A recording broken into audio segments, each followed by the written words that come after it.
Tonight, we won't chase sagas through battlefields or carve our lessons into stone. Instead, we'll linger by a small hearth where warmth is a kind of ceremony and every breath leaves a little fog of honesty in the air. The coal cracks once softly, like it's clearing its throat. Steam rises from a wooden cup, curling upward as if trying to remember the shape of a story.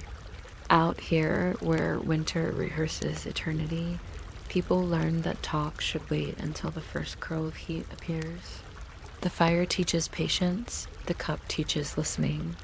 Hands rub once, twice, then settle around the rim, not for comfort, but for proof that something still answers the cold. So lower the lights, let the glow gather on your fingertips, and if your breathing begins to follow the slow exhale of steam against the wood, that's just the house deciding to trust you. If quiet fires like this keep you company, you might consider subscribing. And if you whisper where you're listening from, perhaps the next pot will be waiting for you there. Somewhere near the door, Frost tests the latch and gives up. The last lock shifts, sighing a little as if remembering what it once was. Steam drifts sideways through the room, tracing quiet paths between hands and breath. You can almost hear the order of things taking shape, first the warmth, then the waiting, then the low murmur that asks permission to speak. This is where the story begins, with fire before words. The vessels answer next, because vessels have opinions even if they keep them quiet. Soapstone sits with a practical calm and breathes evenly, and iron gives a soft hiss when water answers back, which passes for conversation in many households. A riverstone comes in from the bucket and takes a brief bath in the birch bark pail, and that is considered polite. You bring heat to water, or you bring water to heat, but you never make them bicker. Wooden cups kaksa carved from a burl, edges worn smooth by careful mouths, weight upside down, drying the way bread rests after the oven. Lids have the sense to stay put except when curiosity gets them into trouble. Steam carries news through a room before anybody chooses a word. You can tell who split wood that morning by the way the warmth lands on their cheeks first. It is not a ceremony with rules so much as a rhythm you can step into without learning the steps. If someone places a stone the size of a child's fist into a kettle and calls it engineering, they're not wrong. If someone says the kettle sings in D minor, they're not wrong either. Pitch is just geography with manners.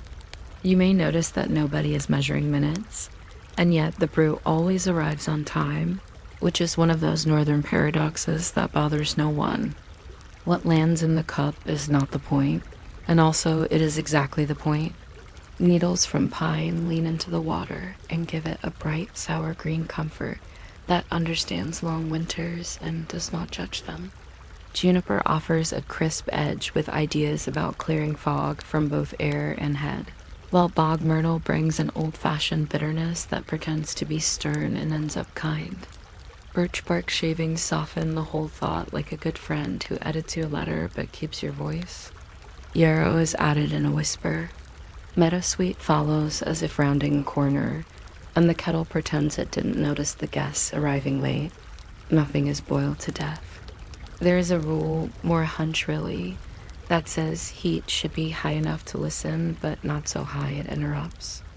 If someone drops a single spruce tip into the cup and calls it a force a handshake, that is neither science nor poetry, which is why it works. Outside, Frost checks the latch again, as though bureaucracy applies to doors.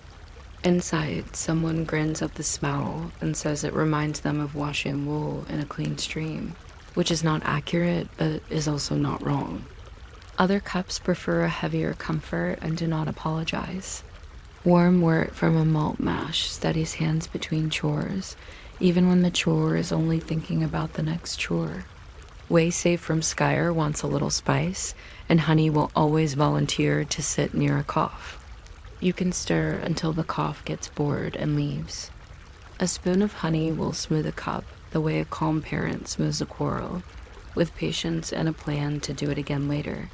Mead is for talking, and the gentler brews are for listening, but nobody has to pick a side. The cup rotates duties like a sensible village. A person who has never sipped warmed whey might imagine it odd. The North has a long history with odd and keeps it in good repair. If a traveling priest says this is not quite medicinal and not quite recreational, the cup will allow the remark and keep steaming. In the corner, a small vessel of melted butter thinks about joining, then decides to wait for bread. The mood does not sharpen. It softens until voices slide into it like a sleeve. The kettle's lid rattles once lightly to remind everyone it exists, the way a cat chooses a doorway and calls it strategy. The rules, such as they are, arrive with the cup itself, because rules in such rooms are really habits with polite names. The cup moves sunwise around the hearth, which is to say it makes a quiet circle that tastes like gratitude. The host takes first to bless the way and not to display rank. Hosts carry heat like lanterns, and lanterns go first, so nobody wanders into the table. Guests left with both hands, not from fear, but from respect for warm wood, and the possibility that a handle was mislaid. If ever a sip is short, a longer drink will be owed later, and nobody keeps accounts except the oldest aunt who remembers everything and never charges interest. No one keeps the cup. Heat is a traveling rite. When the cup pauses, it pauses near the person who has a story that needs a slow beginning. This is not theater. It is weather for words. When someone new comes in and forgets the sunwise direction, the cup corrects itself with the patience of moss. You might think a society could fracture over whether to pass with the right hand or left, but the cup has decided that warmth is ambidextrous, and that settles the matter. Smoke adds its note and claims it has always been here. Alder's smoke is soft and leans towards sweet. Birch makes a clean heat when you want a quick result, and pine prefers wet days when roofs forget their jobs. Soot leaves marks on rafters like runes. The kitchen keeps its own black ledger of where, when, and how the night went. Some people read it as history, and some people read it as weather. Food tastes better for a little smoke, or so memory says, and memory is a reliable cook even when the stew is only barley and hope. From time to time, a flake of char rides the steam and settles on a lip. This is counted as flavor and not a flaw. The older pots carry small burns the way a scholar carries footnotes, quietly, as proof of hours. If you set a pot in the coals and the bottom goes golden with heat, you can pretend you invented alchemy. It will not argue. Somebody jokes that this is the North's earliest form of portable perfume, which is true if you like your scents honest and obtained by standing too close to the solution. The cup comes round again, and somebody says the smoke tastes like the roof story from last year's storm, which is oddly specific and also accurate. After the warmth, the night stretches and asks for a last small thing, and someone makes it. The last pot is thin, steady, and friendly to the stomach. It waits by the door like a quiet watchman who trades cold for footsteps. A pinch of salt kisses the tongue honest and keeps eyes awake without making them loud. When the latch lifts, steam greets the dark like a small shield. Somewhere on a far hill, a dog finishes its comment about the moon and goes home. The watch brew is not a test of courage. It is a negotiation with weather in which both sides agree to be reasonable. It is poured into a cup that has learned discretion, and it travels to the person whose cloak is not quite enough. There is no speech about it. The glow from the coals practices its own breathing exercise and demonstrates excellent form. Tools near the door sit like pupils at the back of a class, promising to work in the morning if given a fair chance. The night gives them the chance. The cup returns to the hook. The hook swings a little, a sign that the evening has taken its time and done nothing wrong. Heat, wood smoke, and patient cups suggest a small theory, and do not insist that anyone adopt it. Together they gather scattered thoughts, stack them by size, and bake them like coals.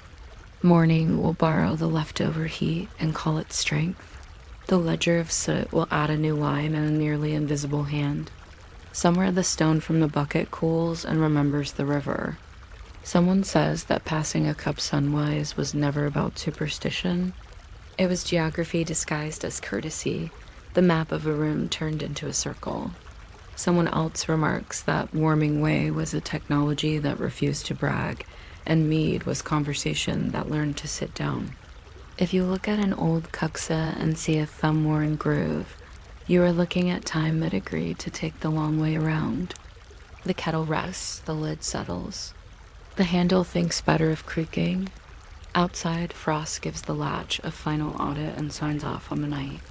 If you are still awake, the steam will keep speaking very softly about needles and bark and barley and honey, about alder and birch and pine, about the one spoon in the house that knows every cough by name. It will go on without urgency and without a conclusion, as if the story could keep wandering between hearth and door forever, because in rooms like this it often does. And because most of the important warmth is the kind you barely notice until the cup reaches you again. You might not expect the smallest end of a candle to have a history, but the stub has a way of keeping notes. It sits in the saucer like a quiet accountant, measuring how long a conversation lasted, how many pages were attempted, how far a loaf of bread made it across the table before someone remembered the butter. The wick, a plate of cotton that no one complimented, leans to one side as if listening to the room. If you are still awake when we reach the part about wick trimmers, shaped like little scissors with a box attached, you can subscribe if you like or not. I will file your decision under miscellaneous decisions made after dusk, which is a drawer no one checks. The story of light, when told softly, begins not with fire but with fat and patience. Tallow has to be rendered, and that is simply the act of asking scraps to remember they were once useful. A pot that has seen many evenings melts slow ribbons of suet, and the smell was matter-of-fact rather than grand, like a pantry explaining itself. Beeswax arrives with better manners and a price to match. It holds the memory of flowers so politely that churches assigned it to altars, and houses accepted the plainer sort for everything else. A chandler's day is mostly counting how many times a wick has been dipped, because thickness is a form of promise, and 12 good dips tell you whether a winter evening will be generous or merely sufficient. The rack where candles rest and stiffen looks like a small, thoughtful forest, each stem learning to stand. The making of a wick is uneventful on purpose. You twist fibers, sometimes 3 to a team, and the twist behaves like a slow conversation. One strand listens while the other 2 talk, then they rotate. Old manuals and dull bindings point out that a loose twist smokes, a tight twist sulks, and a well-judged twist burns as if it had decided to be helpful from birth. Dipping is a travel schedule. The wick meets the vat briefly, then walks away to cool, then returns. Every return gives it a little more shape, like a road that remembers you. Some chandlers specialized in nothing but taper uniformity, and there were, by the way, contests about straightness, though no one made a banner for the winner. Wax is superior if you can afford it. It burns with a clean, almost modest flame, while tallow smokes if scolded, and must be reminded not to lean.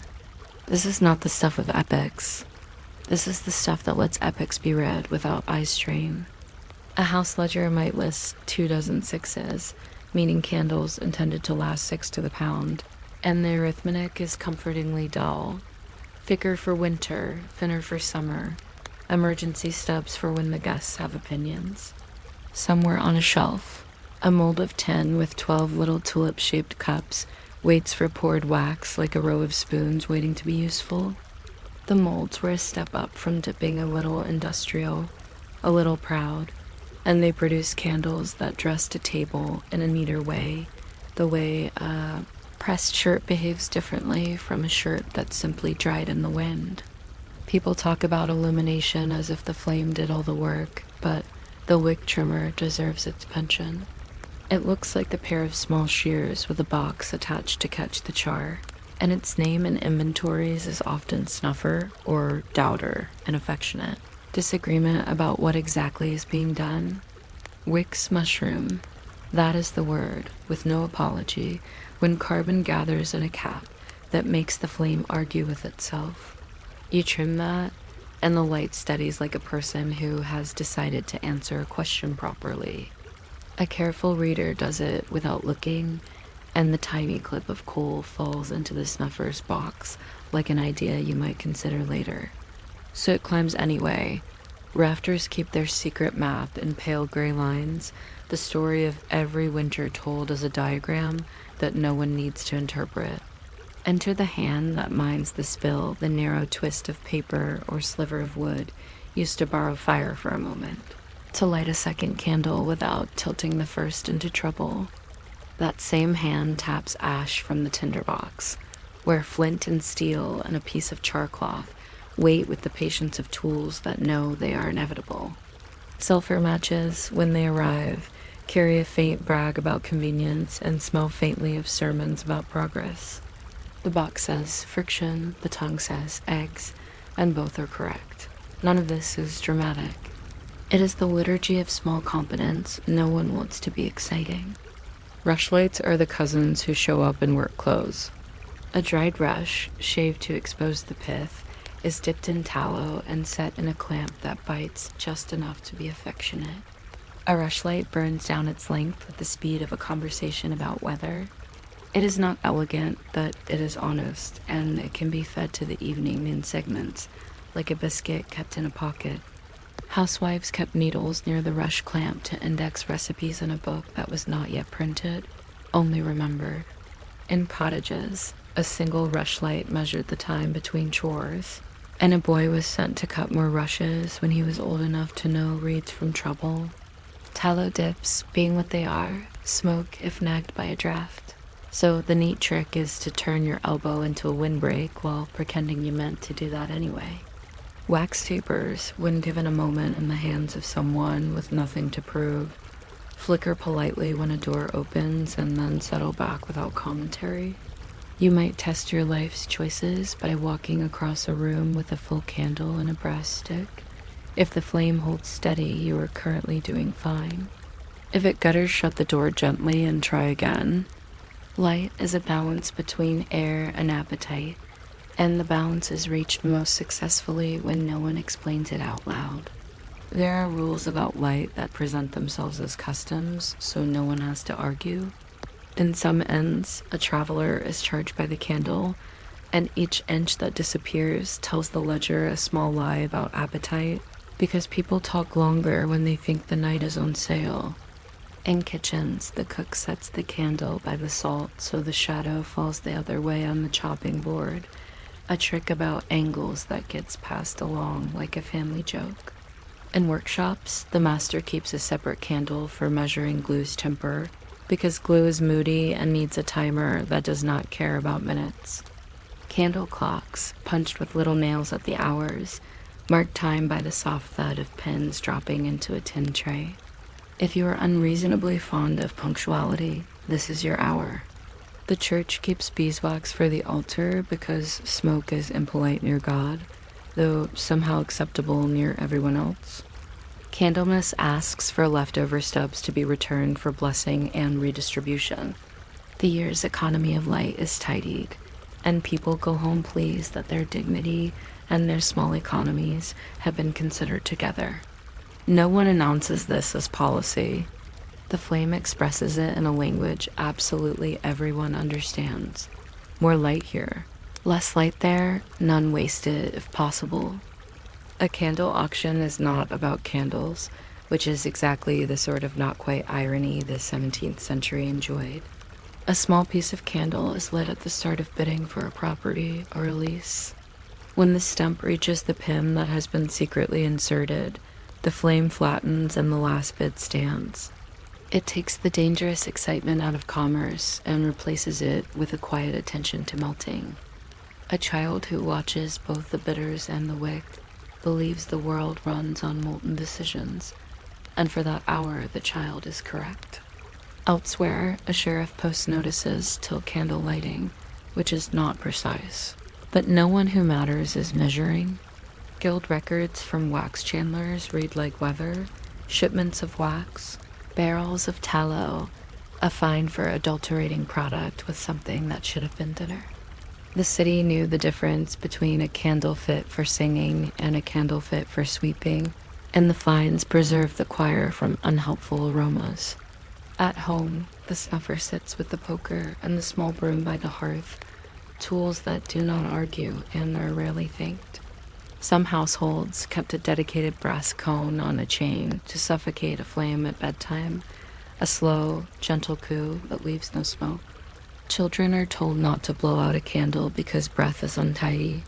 They blow anyway because obedience and oxygen are not natural allies. Candlelight molds rooms.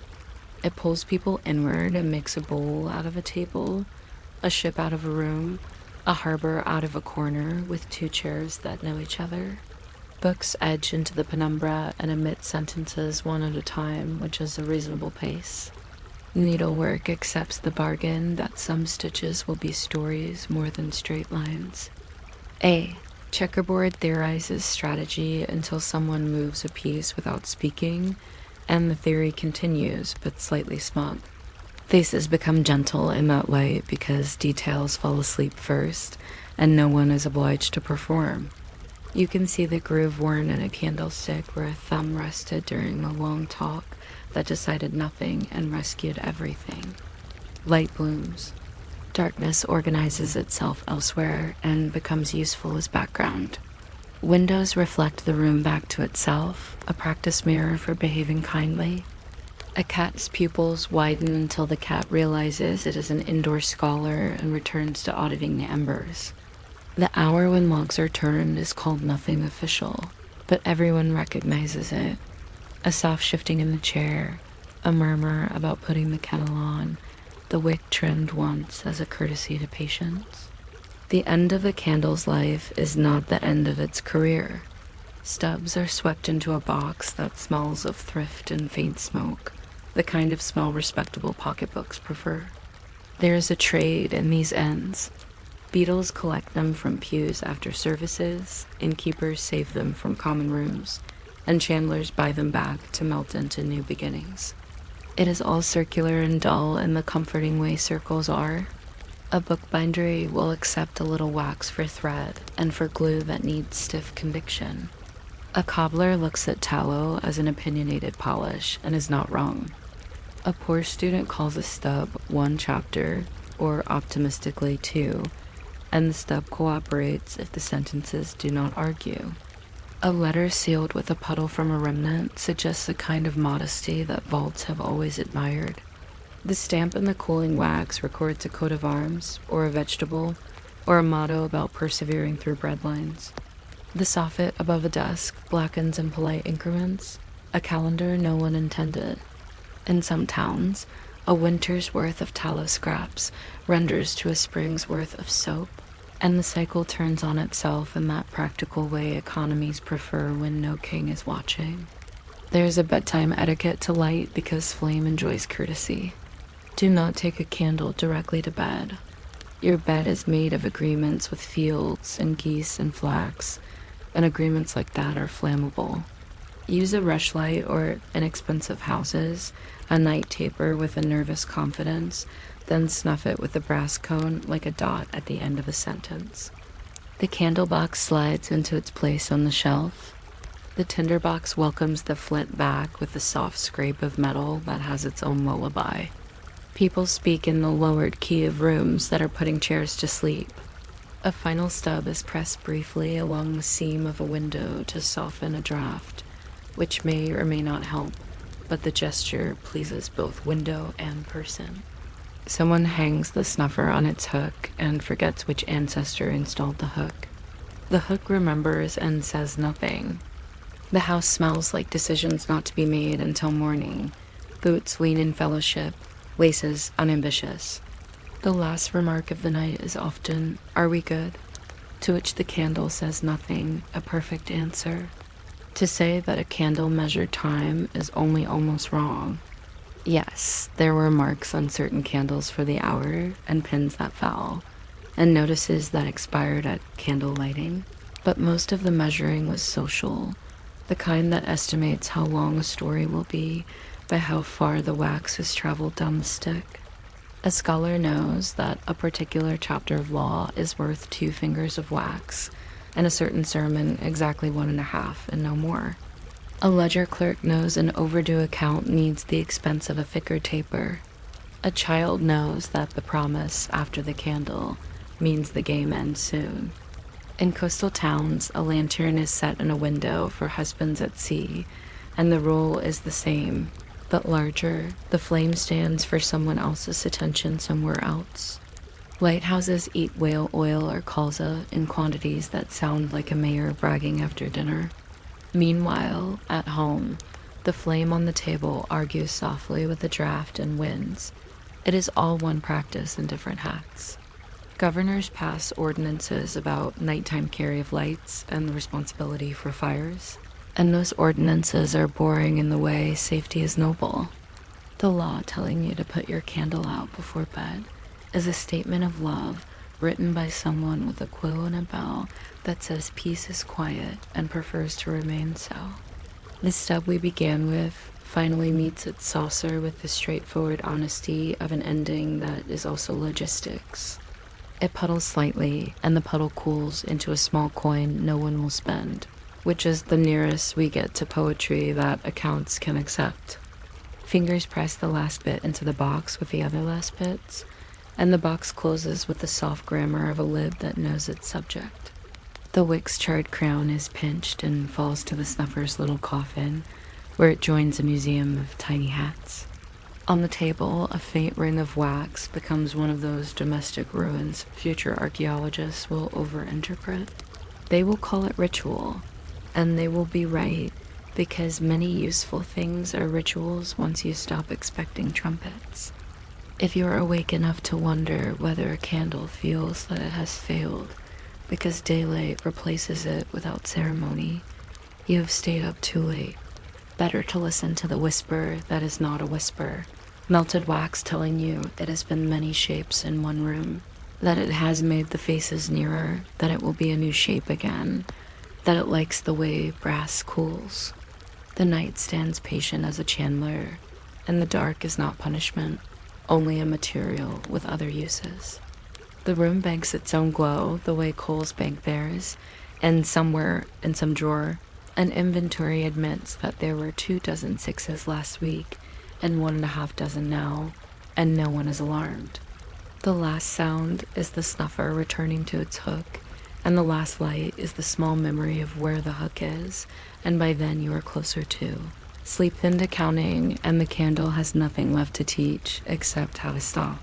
Speaking quietly, which is not really speaking at all. You might not expect the world to have kept careful notes on lost umbrellas, but it did. In ledgers that looked very sure of themselves. A clerk at a railway station in the late 19th century could open a thick book, run a finger down a column headed Articles, Misc, and find a day in which 8 umbrellas arrived without their owners. 2 departed to the correct homes, and 1 was reclassified as a walking stick after extended reflection. The book did not hurry. The ink did not either. If you're still awake when we reach the part about ferrules, which are the tiny metal shoes umbrellas wear, feel free to subscribe or don't. I will file your decision next to a stack of unclaimed parasols marked weather permitting. The umbrella most commonly lost was black, respectable, and approximately the width of a confident handshake when rolled. It had ribs of whalebone early on, then steel, then something that remembered being spring. Handles were crooked like a calm question mark. A certain varnish smelled faintly of an apothecary. An umbrella's life, when you follow it, slowly begins with a cloud, continues through a doorway, and then somehow ends at a ticket window where a person realizes both hands are empty and the sky is no longer making decisions. The station porter trained in the rescue of hats, gloves, and opinions carries this stray to the office and writes a little label for its arm, which is to say its curved handle, which is to say the part most likely to remember the former owner's palm. The label is string and cardboard and patience. Behind the glass, the office is a polite museum of things people meant to keep. Shelves yawn gently and accept umbrellas by size. the long ones lying like sleepy battalions, the small folding contraptions crouched like birds that have reconsidered flight. The clerk knows to measure length from ferrule to tip, the ferrule being, as promised, the umbrella's shoe, brass for optimism, nickel for modesty, rubber for slippery floors, and other moral situations. There is a column for color that reaches for variation and calls many shades black. Another for materials admits to silk, alpaca, serge, and once oilcloth that behaved like a practical sermon. There are quiet codes for damage.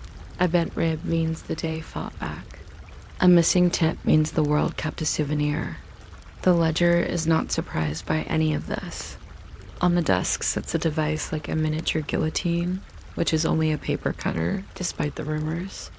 It slices labels straight because even chaos appreciates neatness. A metal stamp, once an ink pad, remembers its duty, prints the date in upright numerals that look more certain than anybody felt about the weather. Receipts for claimants live in a drawer that smells like old envelopes and new decisions. Pencil mix along the drawer's edge quietly count the number of times someone has said, "I am sure it is mine," and then tried to prove it by demonstrating a relationship with the handle. People describe their umbrellas the way they describe dreams, with authority that dissolves under cross-examination. "Black," they say, with a sort of black handle. The clerk nods and asks for distinguishing marks as gently as a doctor asking about symptoms. A silver band, an address label, a tiny chip on the beak where it once met a curb with ambition. When a claimant's description is persuasive, the clerk performs the theatrical gesture of retreating candidates.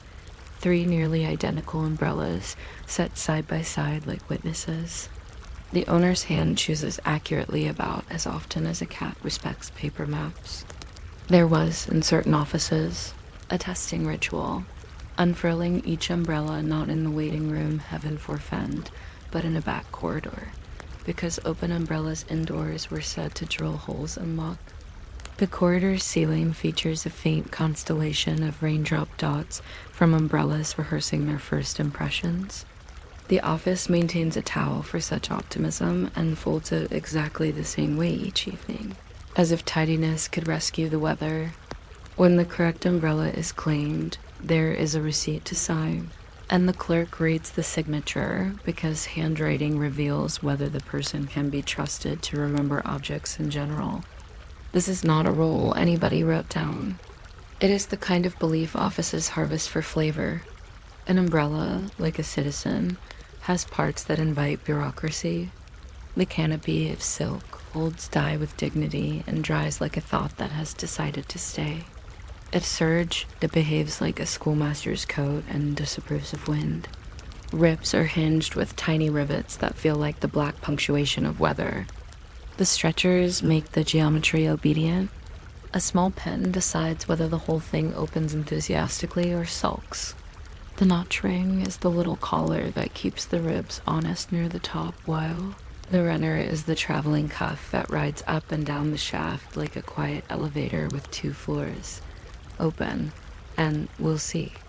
The handle, in varnished cane, requests glove etiquette and offers a place for monograms that nobody remembers to check when needed. Some umbrellas carry a tassel with a life plan, though schedules are not binding in rain. Others have a wrist loop that pretends to guarantee loyalty and mostly succeeds in tangles.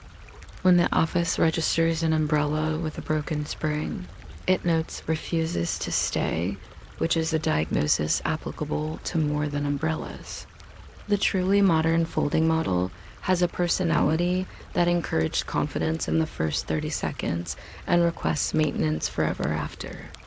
Recorded under oddities, one clerk once listed umbrella with spoon attached, which was probably a walking stick with aspirations, but the ledger felt it should preserve the ambiguity. Not all umbrellas were umbrellas. Parasols enter the story like cousins who dress better. They arrive with bone handles and silk that pays attention to sunlight. Their ribs are slimmer, their intentions honorable. Certain afternoon styles possess a tiny lace valance, so unnecessary it becomes the main point. Parasols are more often claimed by people who are sure of adjectives. Dove, straw, heliotrope. The clerk enjoys writing heliotrope because it pretends to be a fact and is actually an opinion about purple. Sunshades with painted scenes behave like souvenirs from a season that lacked scandal. Their owners apologize to the paint when it rains. There are morning umbrellas with crepe that knows its business. They receive early attention and cautious hands. There are compact parasols, almost toys, disguising their seriousness as fans. When they go missing, they belong to people who remember the exact bench where the loss occurred, and yet the bench remembers nothing. In the rare case of a gentleman's umbrella with a concealed flask in the shaft, the office writes walking stick and pours the remaining quantity into propriety, which is a cupboard behind the door. In another ledger, a notice about umbrella with carved duck as head attracts 3 claimants who agree only on the duck. The clerk chooses the one who knows the duck's chip under the left eye, a scar from a festival that the ledger politely declines to elaborate on. Railway time plays its own part in the forgetting of umbrellas. A schedule board turns and clicks. The letters wobble into place. People consult the platform number the same way they check their pockets for proofs of being themselves. Ticket, coin, handkerchief, decisive stride. It is the stride that drops the umbrella. A gust under the canopy of the station lifts the thought of weather out of mind. Shelter becomes architecture. The umbrella returns to secrecy. The porter on his rounds develops a radar for objects stranded at ankle height. He can tell a suitcase that has been placed from a suitcase that has been abandoned by the way its handle slouches. Umbrellas lie with a particular politeness. They point nowhere. Collected at the end of each hour, they come back to the office in groups of 3, like opinions. The pile grows toward closing time, and the ledger yawns in numbers. Meanwhile, in the parcels office, a crate labeled "Forwards to Central Lost Property" receives the day as resigned citizens. Gloves that have misread their partners. Spectacles that can now only correct the ceiling, and umbrellas that are beginning to understand bureaucracy. The crate will travel to a larger room in a larger station, where umbrellas become statistics, and statistics become, very gradually, memory softened to policy. The Central Lost Property Office is geography for patients. Here the registers are taller, the shelves longer, and the air smells of polished wood that has decided to counsel the public. Umbrellas are sorted by category in a way that suggests species: standard, folding, parasol, eccentric. Eccentric covers everything with a carved handle, a concealed implement, or a shade of color that startles the shelf mates. Each has a tag with a location: platform 3, waiting room, tea counter, and a date that looks tidy, but includes the smudge of a whispered rainstorm. Correspondence happens. One letter, in awkward loops, asks if an umbrella with 6 ribs instead of 8 has arrived lately, as it is unusually honest in wind. Another, in tidy copperplate, encloses a stamped return envelope for an umbrella engraved with JT, which explains very little given how many JTs believe the sky took a personal interest. The office replies with numbered forms that sound deeply confident about procedures, and then, huddled in a corner, draws small maps for parcels clerks because maps always win when forms and rain argue.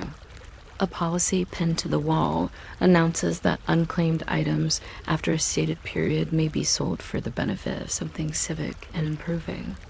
A later note, added in smaller handwriting, asks the public not to treat the office as a lending library. Another simply reads, "No experiments."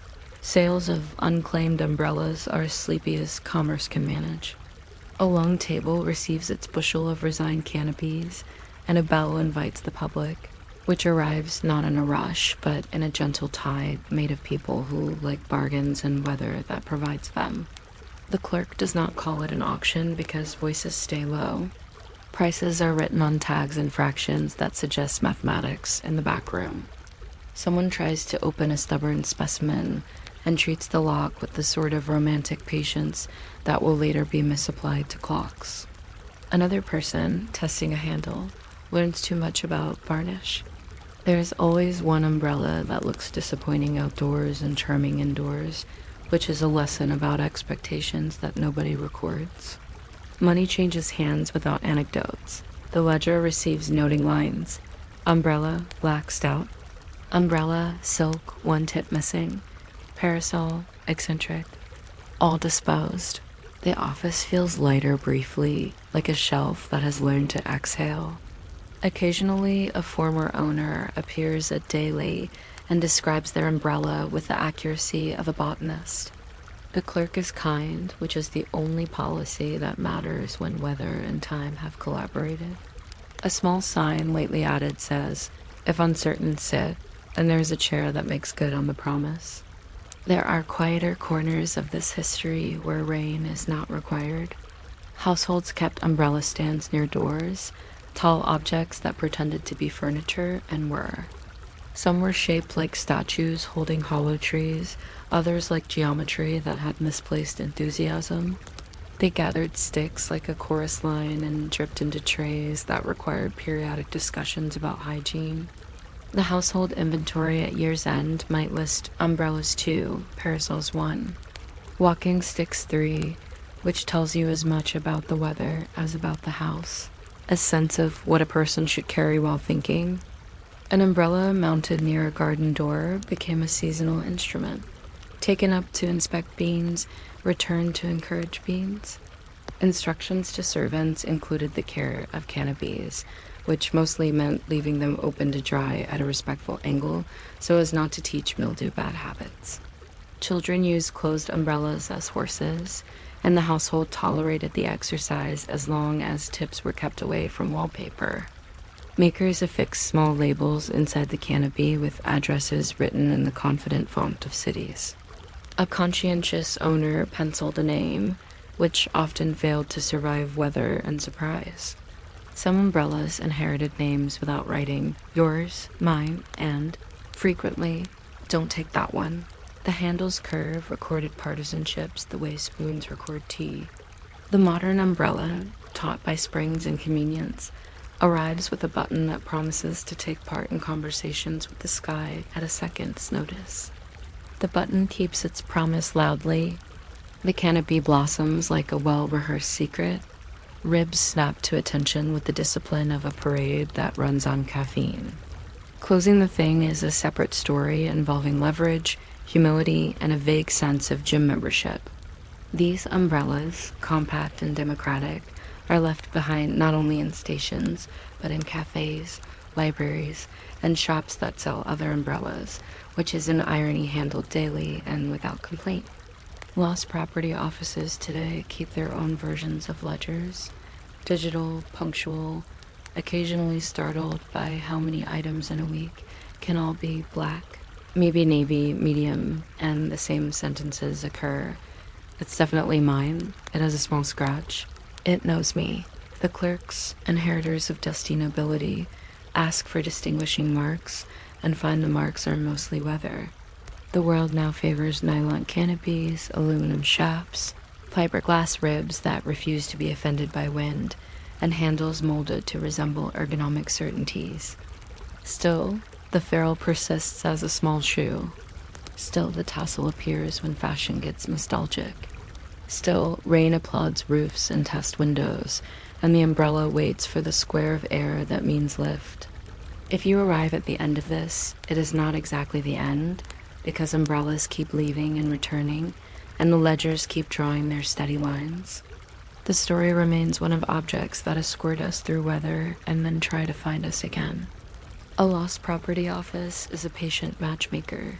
It reintroduces handles to hands, canopies to shoulders, small ribs to greater ambitions. The clerk, in the last half hour, writes the day's totals and sharpens the pencil because order likes to be invited.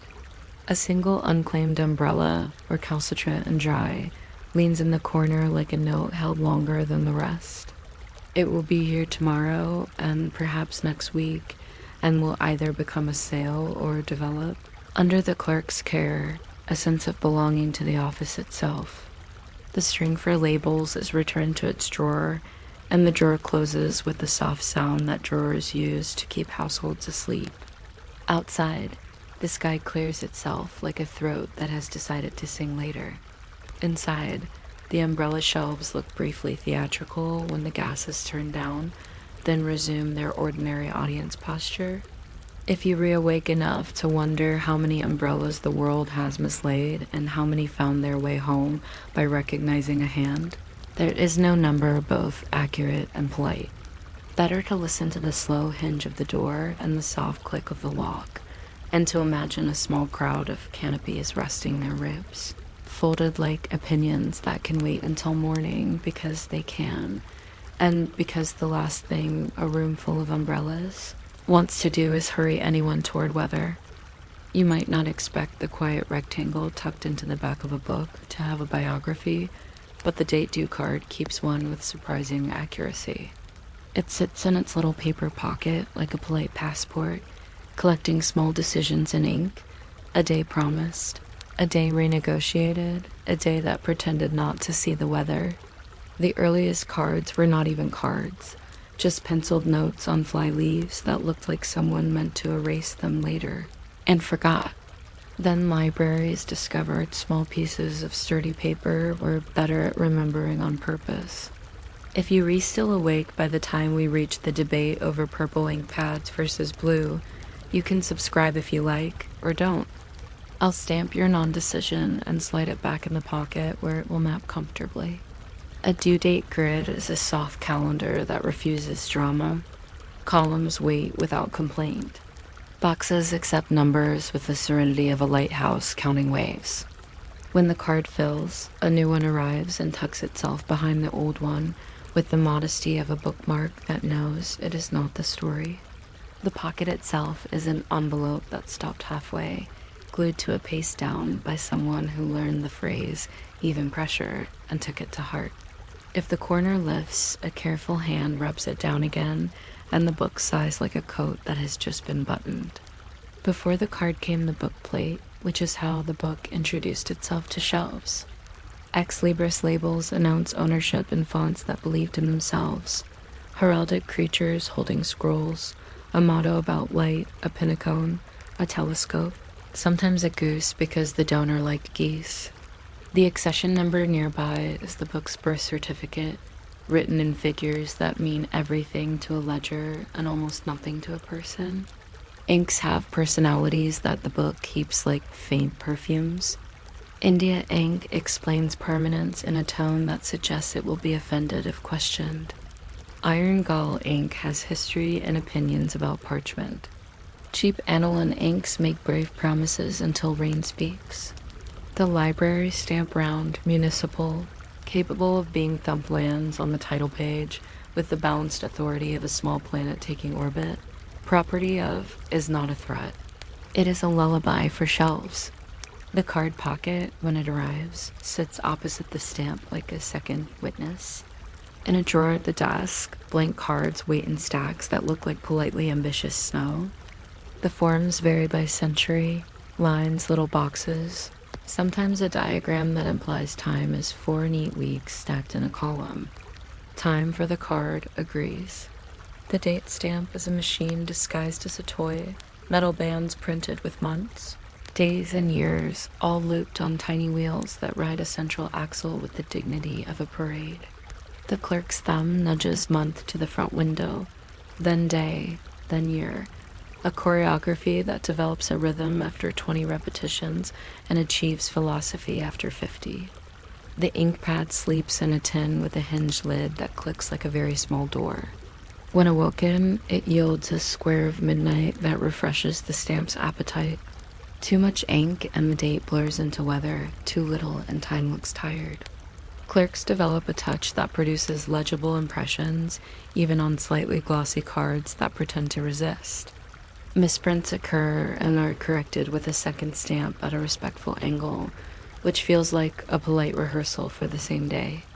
For special hours holiday closings, Storm allowances, the stamp walks forward or back like someone rearranging chairs, and no one complains because the card never does. Some desks keep a bottle of rubber stamp cleaner that smells faintly of last century. It restores pads with the patient optimism of soup. The stamp itself has a removable year band, stored in a tiny paper sleeve when the calendar rolls. It is the library's version of seasons, swapped in and out with more ceremony than necessary and exactly enough. At the circulation desk, the ritual proceeds with a choreography that began as a solution and stayed for company. A patron slides the book forward as if presenting a small animal to an experienced keeper. The clerk opens to the pocket, draws the card, and reads the title not because it will change anything, but because titles like to be read once more before traveling. There's a murmur if the cover is beautiful, a pause if sand falls from the gutter, a brush of thumb at a dog-eared corner that promises mending later. The borrower's card green in one town, linen-colored in another, sometimes a heavy thing with a metal edge, is produced, and the two cards are briefly introduced like neighbors who will share a fence for 3 weeks. In older systems, the borrower signs the book card, and the signature slants into history with the confidence of someone who believes in borrowing as a civic right. In newer ones, names stay private, and numbers do the traveling. The stamp presses a date into both cards. The book keeps one. The desk keeps the other in a drawer of rod files that click like alphabets learning to breathe. A pencil makes a small check. The pencil is not a character in the story, and yet if it goes missing, everyone notices. The book leaves with instructions it already understands. Keep dry, return on time. Do not teach the margins bad habits. Systems have names, and the names explain far more to librarians than to anyone else. The Brown charging system files book cards by borrower number. The Newark method files them by due date, a habit that makes the drawer a calendar you can flip with your thumb. In the Rod system, cards live on skewers that pierce their little holes and say, in effect, you belong to this week, behave accordingly. At closing time, rods lift out entire days in long, papery bouquets, and clerks take them to a table to cultivate vines. There are wooden trays with handles like traveling boxes that know exactly where they are going. The evening shelf, the morning shelf, the confused shelf that always holds something misfiled and refuses to feel guilty. Cards travel from tray to tray and take on the pale patina of use. A crease near the top, a smudge where thumbs agree on placement, a faint coffee scent that suggests someone considered renewal. Some stacks are secured with a tired rubber band that leaves a dignified welt. Others with a brass clip, whose spring has learned to argue. The cards do not complain. They rest. They wait. They return to their pocket lanes at the end of the year to become a small archaeological record of reading, like tree rings, except numbers. Overdues begin with arithmetic and end with weather. A rate 2 cents a day, then 5, then 10 when the world grows brisk, accumulates quietly while a book behaves as if time were a rumor. Postcards carry the polite news. They are addressed in a hand that reveals whether the sender likes the letter R. They begin with dear because libraries are rarely unkind even when owed. The message is formula and comfort. Our records indicate, followed by a date that both parties understand to be a suggestion accompanied by a frown. During blizzards, vines soften like butter on a windowsill. During heat waves, grace periods lengthen because walking with a stack of books turns into an experiment. Once a year, a sign announces find forgiveness, a holiday that feels municipal and mild. Patrons arrive with great stacks and small apologies and leave lighter, as if pockets themselves had been dusted. For hopeless cases, lost at sea, moved away, mistaken identity, the card later receives a stamp that reads, withdrawn or paid, or occasionally waived by director, which sounds judicial and is really just optimism with stationery. None of this alarms the books, who like being at home but tolerate travel because shelves are hospitable. Cards do small cultural work. They hold, in miniature, a history of public handwriting, the declarative loop, the efficient print, the cautious sideways slope of someone who learned under a teacher with a bell. They remember old phone exchanges, Elgin, Murphy, Klondike, printed in the corner as evidence that numbers once had personalities. They collect little pencil marks from clerks who are certain they will understand their own abbreviations later. R for renewed, T for telephone, a star for something that mattered then and now resembles weather. When cards fill, they are retired to a shoebox under the counter, a cardboard archive of afternoons. Later, they become scratch paper, then bookmarks, then a game at the staff party where someone reads a title and everyone tries to guess the year from the typography. Children find an old card in a secondhand book and think they have discovered a treasure map. In a way they have, because the card draws lines between neighbors who never met. A pharmacist in 1954, a student in 1973, a retired gardener who always returned books early and left a pressed leaf as dignity. The card does not boast. It simply sits where a story ends and minds its corner. Repair work happens near the card pocket because everything happens near the card pocket. A mending station holds glue in a jar with a brush that has acquired a permanent shrug. Wheat paste mixed to the consistency of patience, and cloth tape whose texture suggests the good kind of bandage. Edges are consolidated with a whisper. Loose signatures receive linen hinges. The pocket is reglute with a bone folder that knows its job, the way a violin bow knows its arc. Sometimes the pocket tears from repeated use, and a new pocket is made from paper that has read the old pocket's diary and will behave similarly. Cancelled cards serve as test surfaces for stamps, discarded, bindery, duplicate, all applied with the cautious delight of someone who rarely gets to say anything decisive. Scissors live nearby, a small democracy of blades that have agreed to cut only paper.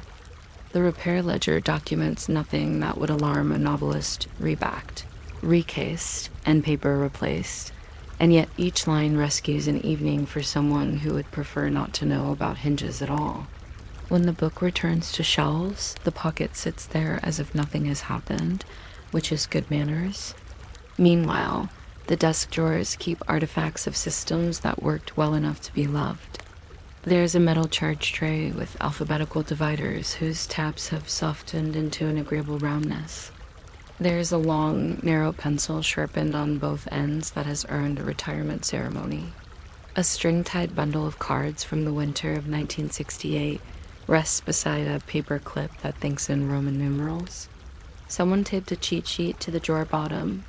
Phone notice, 3 days. Postcard, 7, letter, 14. Bill, 30. A schedule arranged like a polite weather front moving through town.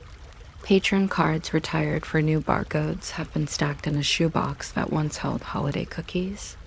They smell faintly of cinnamon and bureaucracy. A receipt spike keeps carbon copies that no one will consult, but that comfort everyone by existing.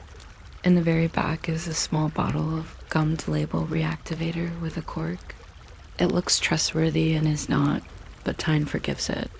When the drawer is closed for the night, the soft thud is a lullaby for paper and a promise that tomorrow's arithmetic will behave. Automation arrived without thunder.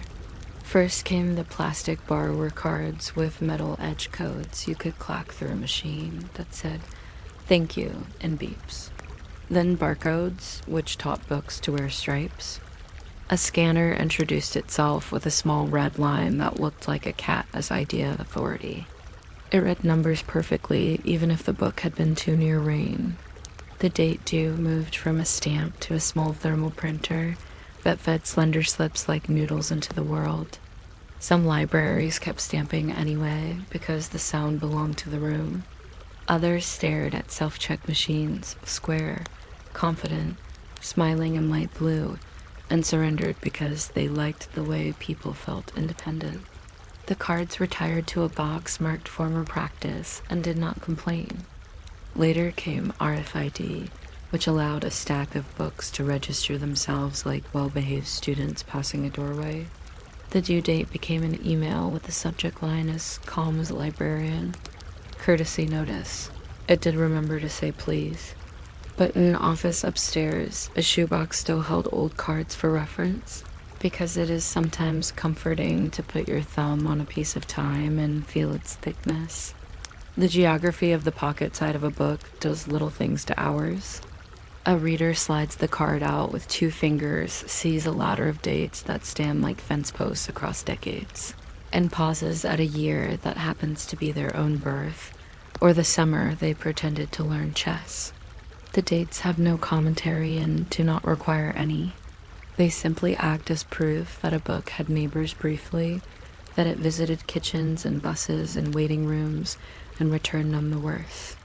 The card's texture is a quiet spectacle, a little furry along the edge from being invited out so many times, a faint crease where it learned to surrender to the pocket's width. In older books, the pocket is centered. In newer ones, it crowds the hinge. In makeshift repairs, it sits a little crooked and seems pleased by the variety. Inside the pocket, there might be a second, smaller card, Rules, printed in a font that tries to sound like a good. Uncle advising against underlining and the application of baking grease. People follow rules to the extent permitted by sandwiches. The pocket forgives readily. Every so often a mystery arrives, a card stamped with dates from 2 libraries that never met, a pocket glued upside down, a book that uses a theater ticket as a surrogate card so convincingly the desk almost accepts it. In one town, a volunteer types the entire alphabet of borrower names without vowels onto a single card because it saves space and the card bears it with composure. In another, a branch discovers children like to stamp pretend dates on pretend cards while their parents choose actual books. And a box of retired cards becomes a toy library that closes at the same time as the real one with admirable discipline. Somewhere a card is found with a smudge shaped like a county. The staff agrees not to name which county. A patron returns a book 27 years late, opens the pocket to show the original card like an alibi, and pays. The fine with the calm of a person who kept the book safe from weather and wishes to tidy the ledger out of respect. The clerk stamps paid at a cheerful angle.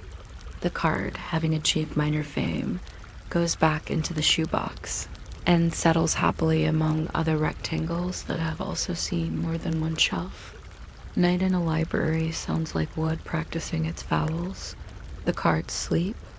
The drawers remember where they left off, M between L and N with no mischief. Dust settles politely on places dust prefers. The stamps bands lean into their numbers the way a cat leans into a warm windowsill. The ink pad closes its lid with the soft finality of a storyteller saying, "Enough for tonight." A moted beam from the street lamp passes through the high window and considers the reference desk.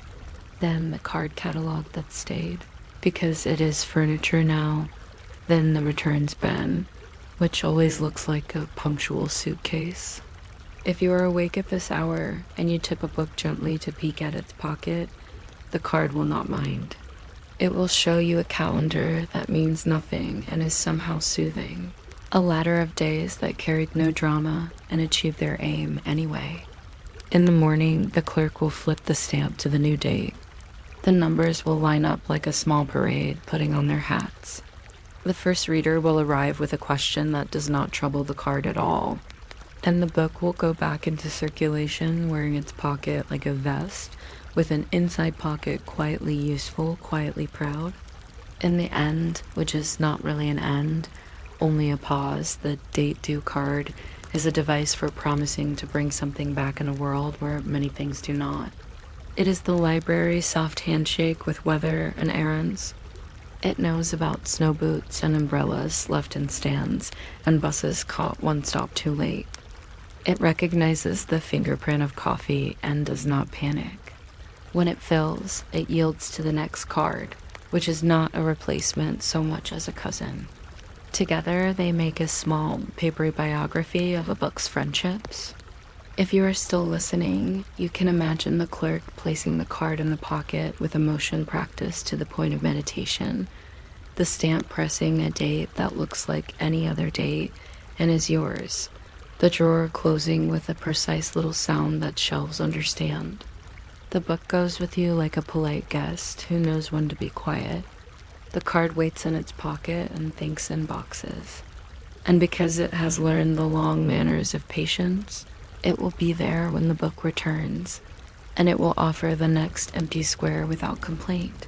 And time will step into that square like a foot into an old shoe that fits, and nothing urgent will happen, which is how libraries prefer it and how sleep given a little ink and a small rectangle often finds its way. You might not expect a small flower carved into a block of wood to keep a village organized, but a butter print manages it without raising its voice. It sits by the cool window like a patient stamp, waiting to press a tulip or a sheaf of wheat into a pale pat of butter that has already decided to be agreeable. If you're still awake by the time we drift past the part about annatto seeds and their very polite ambitions, you can subscribe if that pleases you, or don't. I'll mark your preference with the back of a wooden paddle and set it quietly on the sill. Butter prints are not important in the loud way. They are important in the way a tidy label is important, or the way a doorknob is grateful for a sleeve. A morning in the dairy begins with the sort of movements that happen before opinions. The churn is rinsed with cool water, so it does not remember yesterday too clearly. The cream is poured with that slight thickness that suggests good grass, and the handle starts its traveling. The sound is a soft conversation, a plop that forgets to be a splash, a rhythm that could be measured with the pulse of a sleepy hen. The cream turns to specks, and then flakes, and then a soft mass that lets go of the buttermilk, the way a sentence lets go of a clause it doesn't need. A sieve attends, a pail attends, and the hands attend most of all, not hurried, not slow, simply available in the way good tools are dot. There is a moment that dairy people do not announce because it is obvious to them and interesting to everyone else. The butter comes, which is not a scientific term and is therefore perfect. The buttermilk drains away in a pale stream that would make an excellent poem if anyone were sent to write one, which they are not. What remains is rinsed with water so cold that even the idea of summer behaves. Rinsing removes the last of the milk that might otherwise decide to practice mischief in warm weather. Salt is added in a measured pinch, then another salt being both a preservative and a form of good manners, and the mass is turned with a pair of wooden paddles called Scotch hands. The paddles have ribbed faces to press out moisture in tidy lines. The butter learns to keep its shape by reading those lines, the way a child learns handwriting from a copybook. A butter worker, a broad plank with a roller, might make an appearance in larger gharries, rolling the mass until it listens. What results is not yet pretty. It is simply good. Pretty arrives with the print. Butter prints carry small biographies in their faces.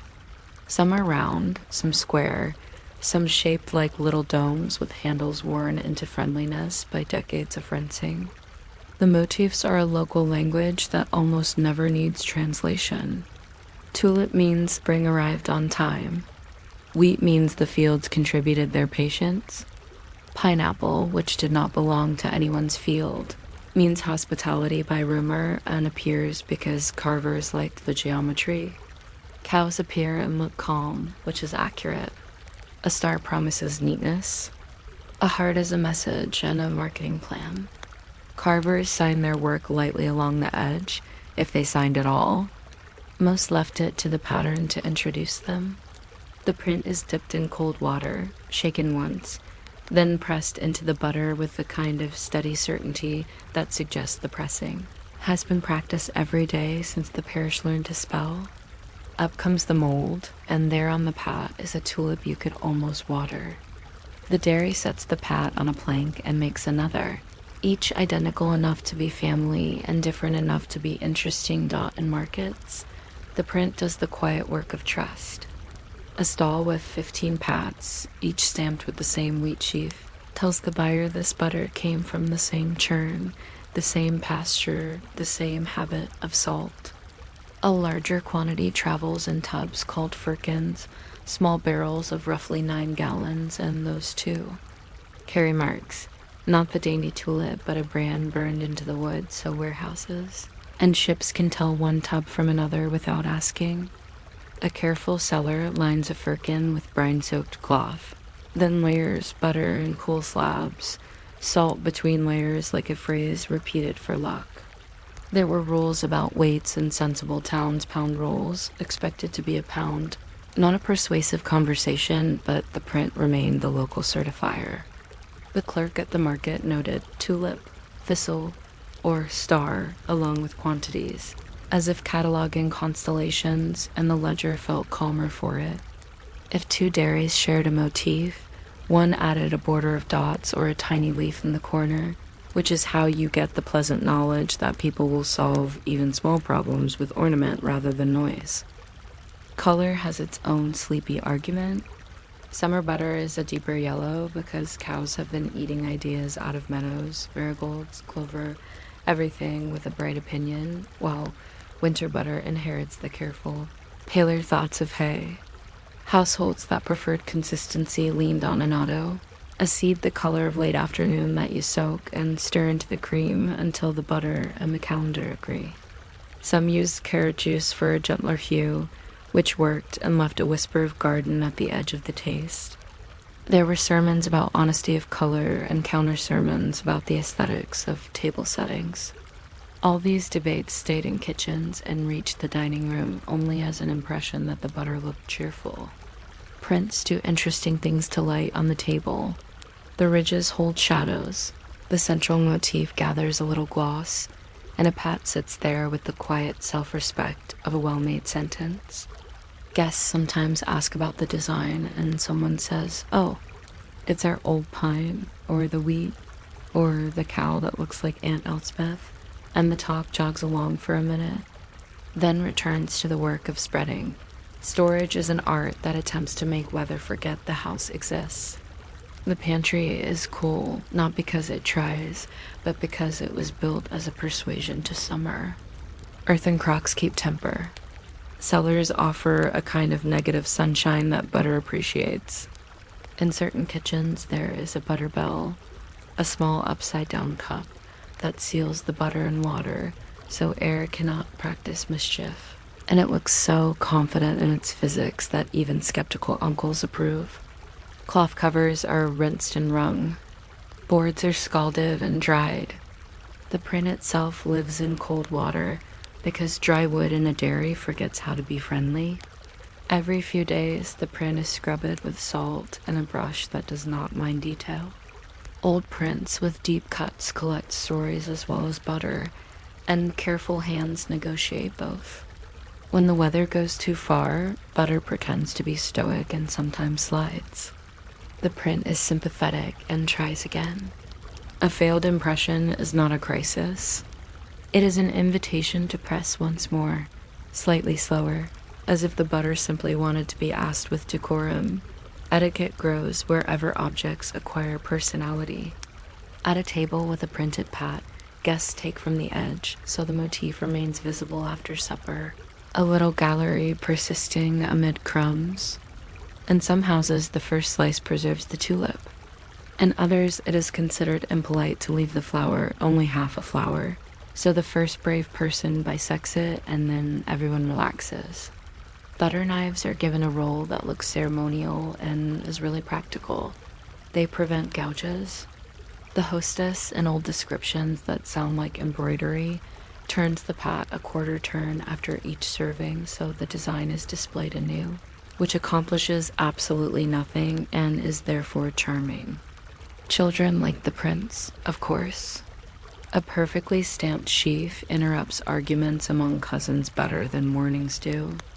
Holiday versions appear star within a wreath, heart within a border, and are preserved longer than strictly necessary, sometimes becoming the subject of a small family referendum about when to surrender to toast. No one wins or loses. There's only breakfast now, and then the print strays into bookkeeping.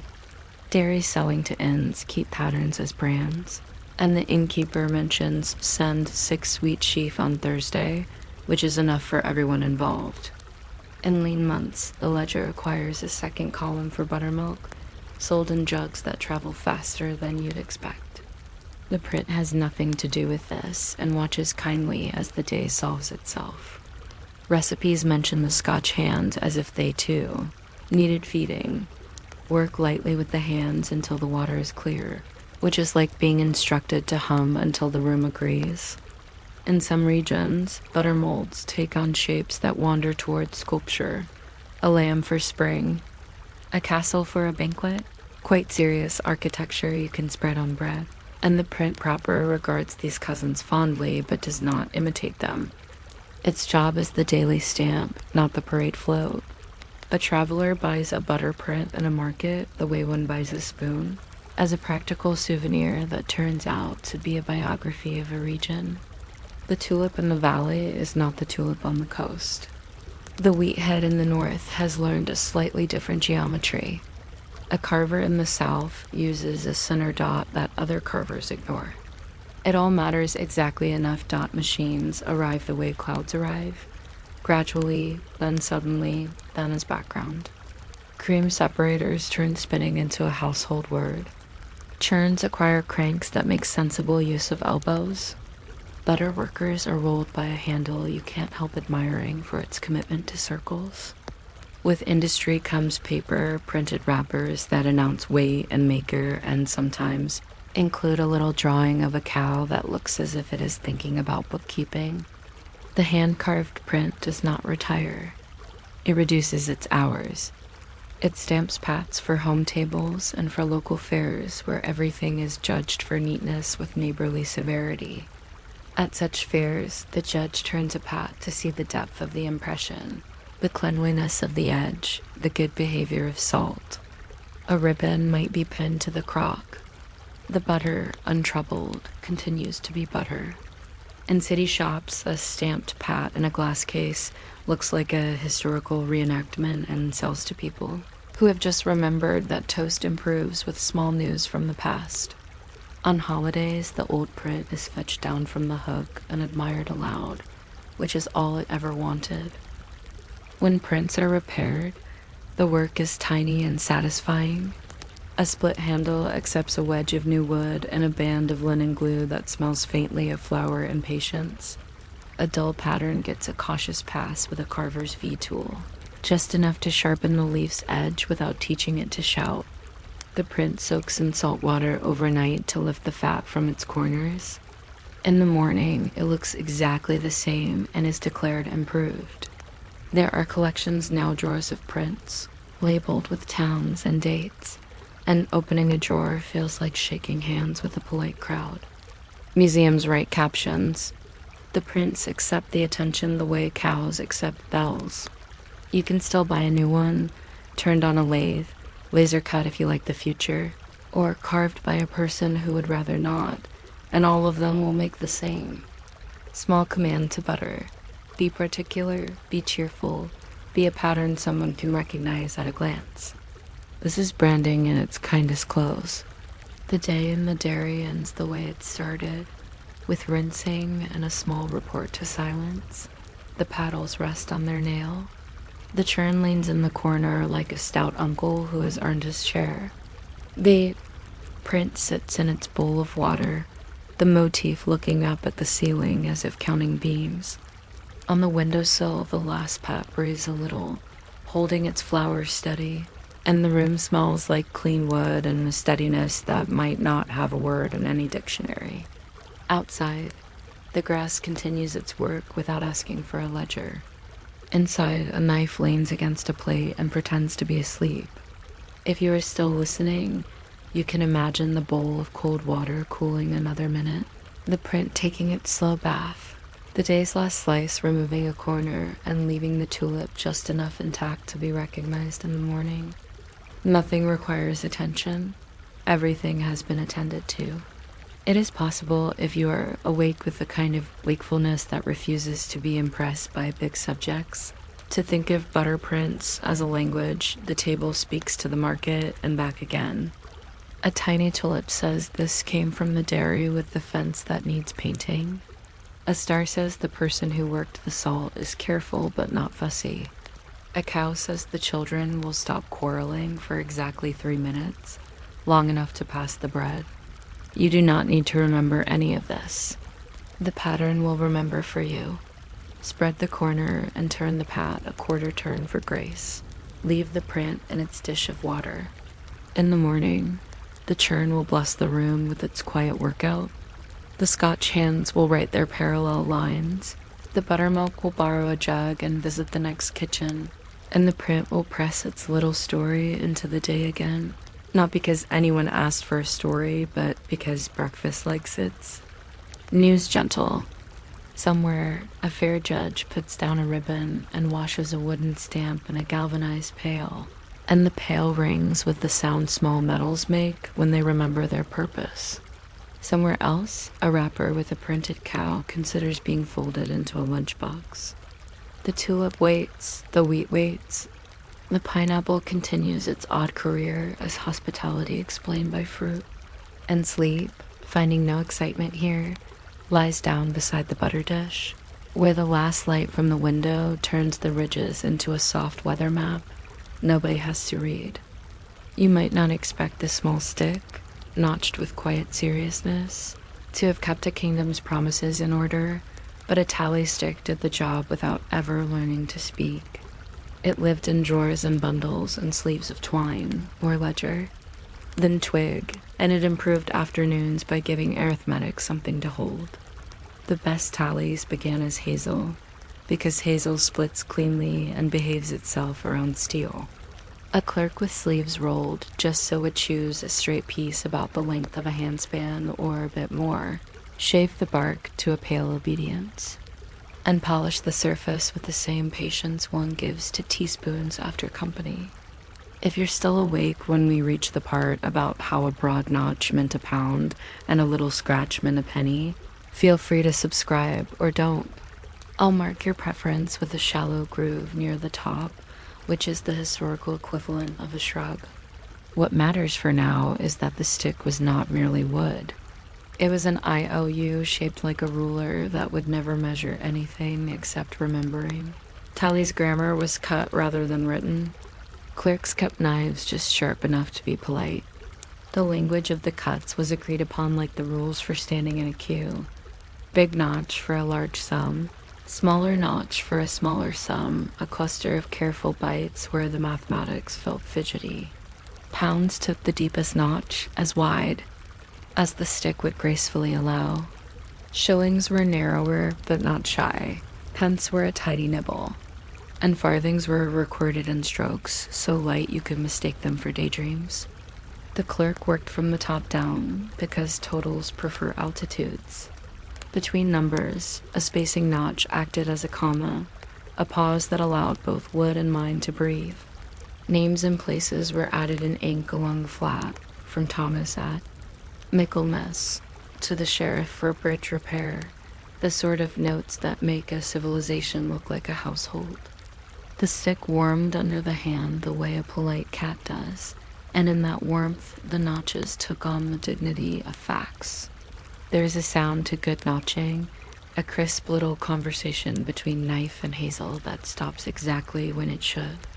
No one applauded.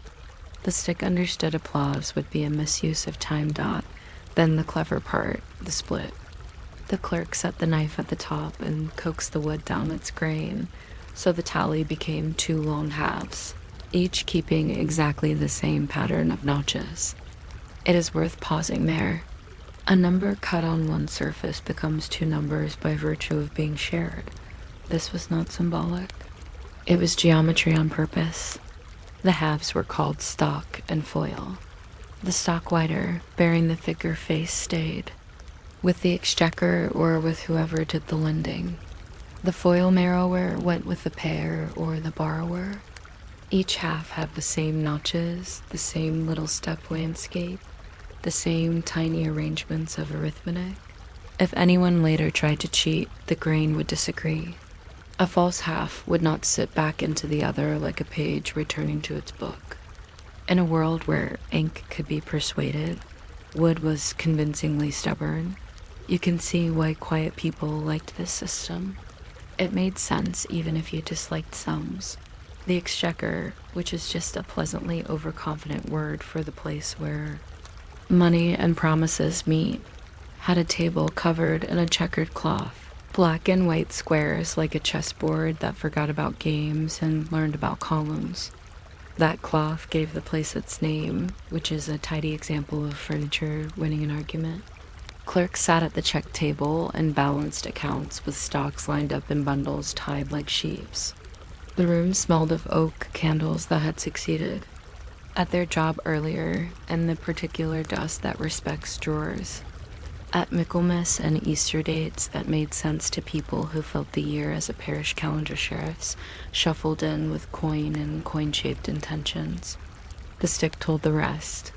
The clerk would take the office's stock, the sheriff would. Produce the foil he had carried like a thin conscience, and together they would slide the halves along each other until the grain's old marriage clicked. The click, if you listen in imagination, was a very small yes. Sums were read, hands nodded, and the checked cloth kept watching because cloth is good at that dot. The units had a personality that suits bedtime. A score, meaning 20, belonged to sheep first, but made itself useful with tallies. The rhythm of 5 4 times is exactly the sort of arithmetic a stick enjoys. Farmers used tallies for lambing, a nick for each live lamb, another for each that required a neighbor's help, small facts arranged along a twig like beads. Alehouses kept a shorter, friendlier version of the same idea, a mark for each mug, on a stick that leaned behind the counter. When the night ended or the month did, the notches balanced against pennies, and the tale of the evening closed itself. Ferrymen liked to tally because water and ink are not friends. A baker recorded loaves supplied to a parish oven this way, bread converted to wood, then back to bread, which is recycling done without speeches. In alpine villages, summer pastures were tallied in spruce, with notches the size of rain. In Icelandic sagas, a tally appears so calmly you could miss it. A debt described as a cut in wood, presumed sensible. None of this was fast. It was steady, which is a better tempo for sleeping dot words traveled out of the sticks into the rest of language, like the way low tide finds other coves. The stock the big half gave English stockholder, which is literal in a way business people pretend to forget. To foil, someone got its shadow from the other half, the piece that complements quietly. Even score survived as a way to reckon time in speeches that like to count in 20s. The sticks themselves carried nicknames, the tally of the tally, if it recorded previous sticks, a bureaucratic elegance that we are not obliged to admire but might. A long one for a large loan could be as tall as a cane. A short one for rent might be pocket length, slim enough to nap between ledger pages. Great houses kept an entire drawer for tallies received, and another for tallies issued, separated by a drawer for string. String, here as elsewhere, solved a great many things with dignity. Storage had a logic borrowed from kitchens. Bundles of stock pieces were tied and labeled with a small parchment tag. Sheriff of Norfolk, Ward of the Bridge, and stacked upright in pigeonholes that made walls look like they were thinking in lists. Foils went to their owners, into chests where they socialized with deeds, folded letters, and perhaps a spoon that drifted into paperwork and refused to leave. Time softened the wood to a polite brown. Hazelnut oil in the grain kept the low agreeable scent, and the edges rounded with handling in a way the mind finds restful. Every so often, someone went along the bundles checking the tags, the way people touch spines of books to prove to themselves that order persists. Rain made no difference to any of this as long as roofs did their side of the bargain. Brother. Fire was less polite, but we're getting ahead of ourselves. There were, inevitably, local customs that made the same idea chatter differently. A shepherd's tally might run bottom to top instead of top to bottom because the hand insisted on telling the day that way. In some towns, deep slashes meant not pounds, but measures of grain. In others, wine merchants carved kegs in a code that looks like rain on bark. The timber trade loved tallies. You could lash a stick to a log and send the log downriver, trusting the wood to vouch for the wood. In Scandinavia, a split was sometimes diagonal, producing halves like two hesitant wings. A carter might keep a notch for each axle greased, a charming act of self-respect, though we must not overpraise greasing. Parish priests issued tallies to track poor relief, and a line of notches became a thin history of lent coins and returned dignity. No one involved thought any of this epic. That is precisely the comfort. Because sticks are physical, they aged into anecdote. A stock might be smoothed by the thumb so often that a corner acquired the odd gloss of furniture. Foils that lived in pockets learned a bevel that fitted the lining, which is the sort of intimacy the world is full of and rarely points at. A careful clerk would cut a small V at the top corner to remind future clerks where to begin reading. Others simply wrote, "Read from here" in a cramped hand, and trusted successors to heed. If a foil went missing, the room did not panic. A scribe copied the notches from the stock into a new stick, made the split again, and security returned. The first pair now honored as memory. The point was that truth was stored in the pattern, like rings in a tree, not in a single fragile object. This is also a life lesson. If you are collecting those in a gentle way, it is tempting to ask why such a good method fell asleep. The answer is that paper made new promises, and people like to believe new promises at least once per century. Printed forms arrived with boxes that looked like they would organize better than wood. Columns flirted with pens, and pens said yes. Clerks learned a new choreography fold, initial, blot, and found it agreeable, especially on days when the ink behaved and the blotting paper had the smell of fields. Tallies retreated from center stage into corners, then into drawers behind drawers, then finally into the very back, which is a lovely place to be a piece of history and an inconvenient place to be kindling. In a certain famous building where decisions were hatched and discussed at length, bundles of old tallies were eventually considered surplus. A good stove was chosen for disposal because that is how institutions tell themselves they are practical. The stove perhaps bored, perhaps ambitious accepted more sticks than its mood reconciled with. And for a while, the room became warmer than even oratory requires. The incident belongs to the fire brigade and not to our nap. We will only note that wood is loyal to the end, even when asked to be a flame rather than a memory. Meanwhile, the smaller tallies kept visiting ordinary days. An innkeeper used them for bread delivered to back doors, a midwife for visits promised, a miller for sacks returned swiveling down to zero. A tinker tally mended pots because coins cannot comfortably record holes. In a city that took its beer seriously, brewers recorded casks with notches that charged a penny to memory each time the cooper turned his back. Somewhere a child learned to count on a tally and then forgot the stick and remembered the numbers, which is how education often hopes to proceed. Somewhere else an old man carried a foil that represented the last debt. His neighbor would ever owe him and cut the whole thing into kindling with a sigh that relieved an entire lane. The knife used for tallying, when not employed on sums, pared apples with clean precision and carried a small son of mathematics into snacks. Tally sticks prosper in metaphors the way ivy prospers on stone without asking complicated permissions. To say two accounts fit like stock and foil is to wish the world would behave. To balance the notches is to declare a truce between memory and math. When people speak of keeping score, they are borrowing a shepherd's word, not a soldier's. Even the modern habit of a loyalty card that knows your coffee preferences is a flamboyant tally with a magnetic accent. The difference is that wood respected your pockets and silence, whereas the plastic version wishes to talk to a network about your fondness for cinnamon. No judgment, just a yawn. There were small arts of courtesy around the sticks. A borrower, when handing over a foil to be read against the stop, would run a finger along the notches as if warming up the memory.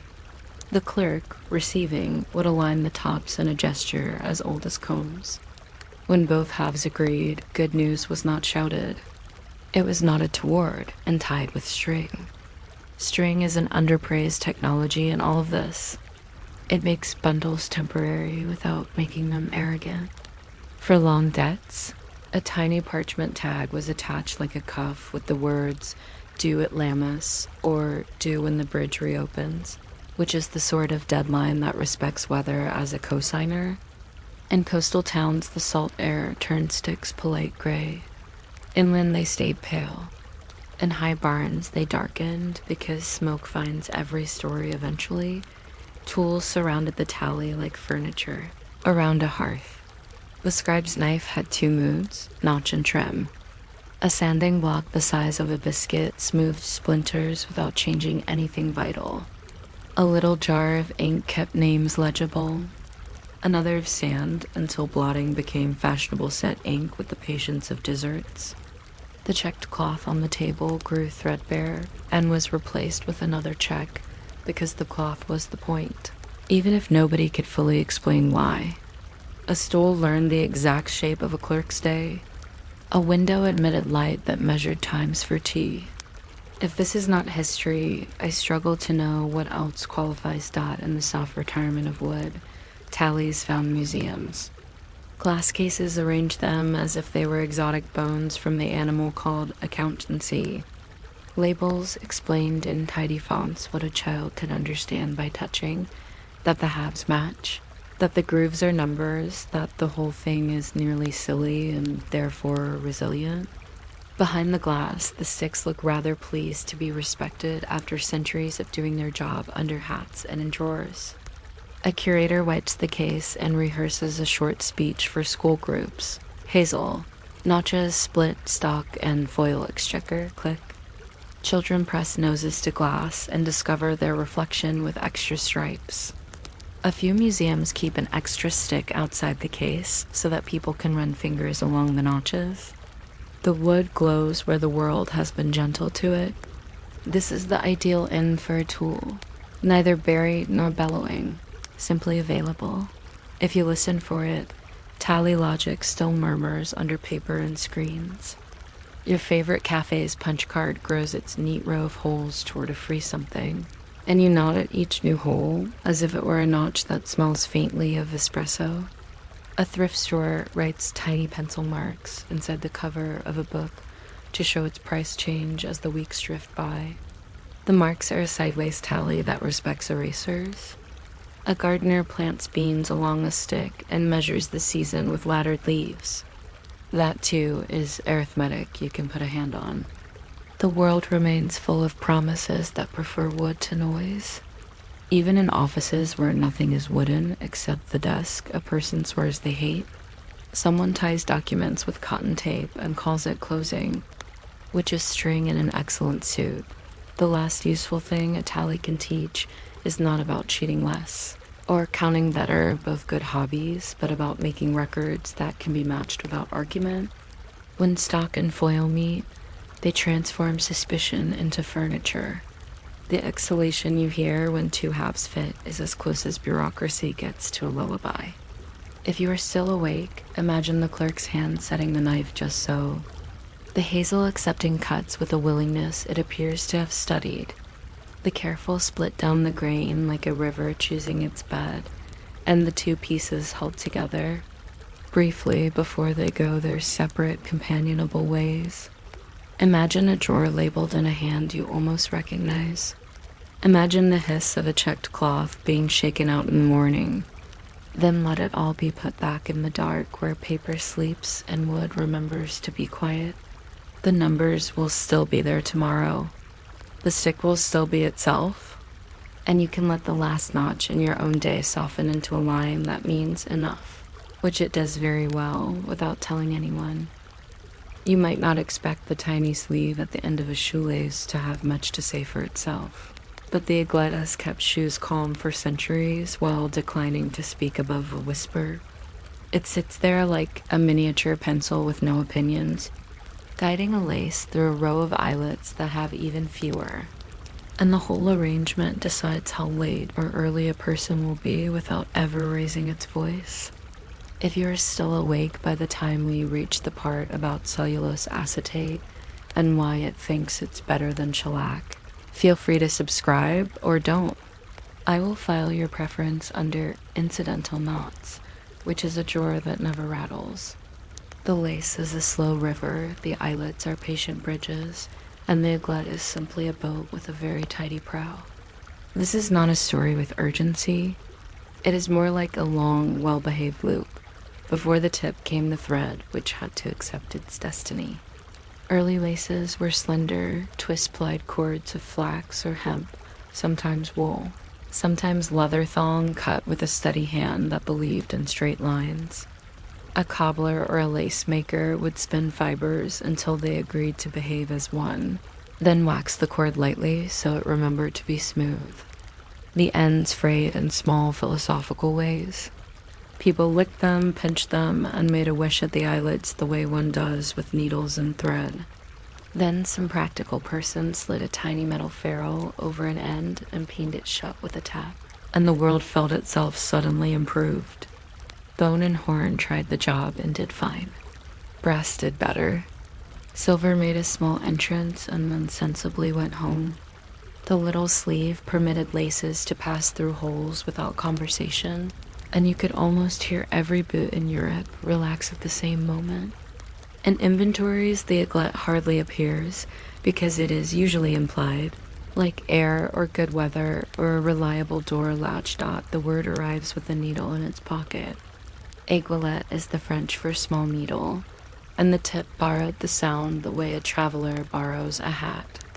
Tailors used aiguillettes as decorative cords with metal tips on ceremonial uniforms. Those are the cousins who attend parades. Everyday aglaes are quieter and prefer mud to trumpets. They came to live at the end of points, those long laces that once closed doublets and hose, so a person could politely fasten themselves together without inventing a new verb. If a point failed before a duel or a dance, a man learned humility. A competent aglet prevented epiphanies. In medieval households, there was a little dish on the work table that held bodkins, pins, and spare tips like tiny cartridges of patience. No poet wrote about this dish, which is why it lives forever in plain sight. Eyelets have their moods, and the tip negotiates with each. In soft leather, a simple punched hole behaves like a polite guest. In boots with reinforced metal grommets, the aglet feels almost at home, sliding against an edge that understands its shape. In heavy work shoes, where the holes are ambitious and the laces are round like rope, the tip sometimes suggests a small twist of the wrist, and the hand complies without pride. Children's shoes practice speech with bright plastic tips that ask to be admired. Dress shoes smirk under wax. Cotton laces with sharp lacquered ends that think their job is art. Hiking boots shake hands, with molded tips that can survive a tantrum.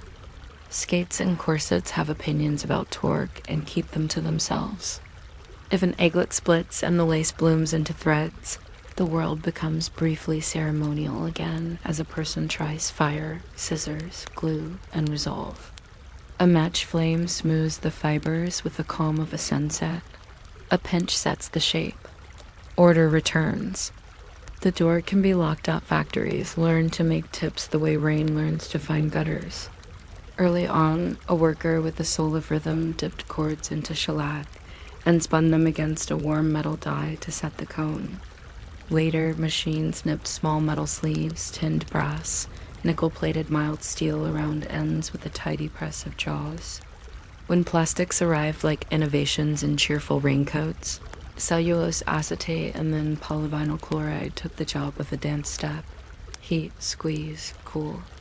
You can watch a line of laces glide past the heaters, each end receiving a transparent coat like a diploma rolled small. Lengths get cut by measure wheels that click at exactly the pace of boredom you want in a factory. Boxes receive hundreds, then thousands, coiled like patient noodles. Every tip aligned like a tiny chorus line that knows only one song. Labels say 27-inch, 36, 45, 54, the way bakers say dozen and bread obeys. People seldom read the labels.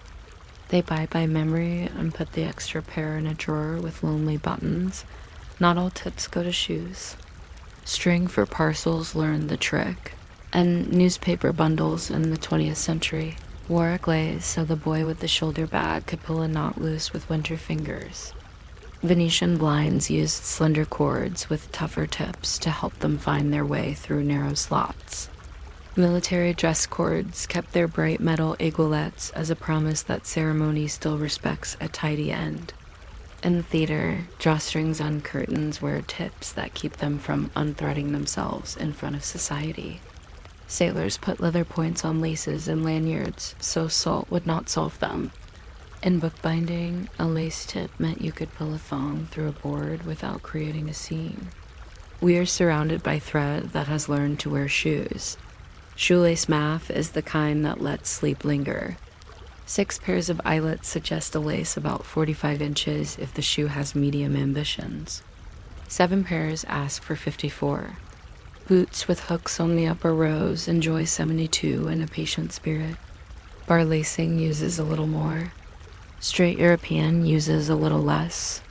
The ant colony of cross-lacing consumes exactly what it is given, and then asks for 1 more inch the moment you are late. The aglet adds a dignified half-inch that never gets counted and always matters.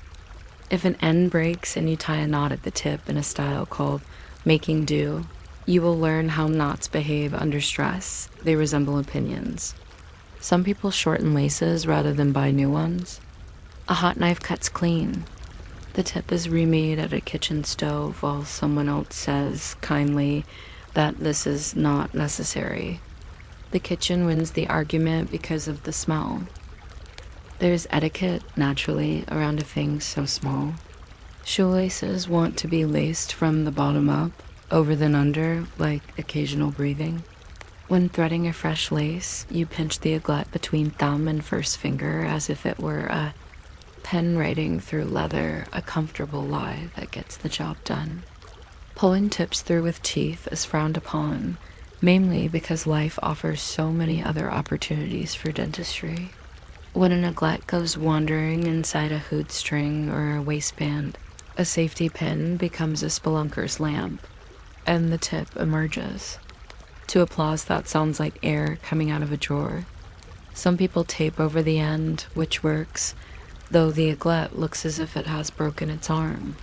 There are metal replacements that screw on like a brisk handshake. They bring gravity to shoes that did not ask for it and are welcome when camping. When a child learns to tie laces on shoes with agreeable tips, the knot is a bow and the day is a parade. When the tips are sullen, the lesson takes longer and the child learns perseverance without being told. The history of lacing wanders gently through clothing like a river that respects both banks. Bodices closed with spiral lacing that asked the tip to pass diagonally every time. The aglet obliged and grew slimmer. Doublets used pairs of points to tie hose to jackets, a lacing that kept trousers from attempting philosophy. Hats used cords, with tiny tips to secure themselves against wind that had trained as a drama teacher. Even pages in Renaissance paintings sometimes wear a glaze-like jewelry because someone had extra metal in a good afternoon. In the 19th century, corsets engineered the whole torso with laces that finished in tips as exact as mathematics. Every period declares its idea of neatness, and every idea of neatness asks a small favor of a small piece of hardware. A drawer in an old cobbler's bench tells more than any proclamation. There you find a handful of lost glaze, metal tired, to a soft pewter shine, bent slightly where fingers learn them too well. Nearby, a roll of narrow leather lace remembers a season of sturdy boots. A punch rests under a weight it has known so long the grain of wood decided to make room. A card of eyelets, brass and nickel alternating like a quiet march, waits to be pressed home. A little pot of beeswax, used to temper thread into obedience, keeps the soft smell of summer even in winter. If a boy came to the bench with a lace end that had given up its form, the cobbler would trim the fray, stroke it through the wax, spin it, and either cap it with a metal tip or, failing parts, wrap it tight with linen thread and a drop of glue. The boy felt taller leaving. The cobbler went back to soling a shoe that had laughed too hard at puddles. Eglays change material the way roofs do. When something weatherproof and quieter appears, you take notice. Cellulose acetate tips conquered. A century because they could be made at speed and did not mind the weather, unless the weather was a bonfire. They accepted dyes cheerfully and pretended to be glass in certain lights. When they cracked, a split showed a pale interior like a secret that wanted to be told. Modern poly tips, squeezed hot around the fibers, learn the lace's internal. Twist. If you slice one open, the cords look like a sleeping rope inside a clear cocoon. Metal tips survive dogs, which is all anyone needs to know. There are also fabric-wrapped tips, sewn snug, that whisper about handwork and prefer to be noticed in museums. Each material has its own sound dragging through an eyelet. Metal clicks, plastic whispers, fabric sighs. None of it is important in mourning, and all of it is somehow part of getting out the door. An aiglette fails in small, operatic ways. It splits right down the seam and opens like a tulip that has not read the schedule.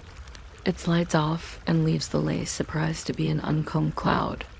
It compresses and flattens, and then every eyelet becomes a negotiation requiring flatter words and slower breath.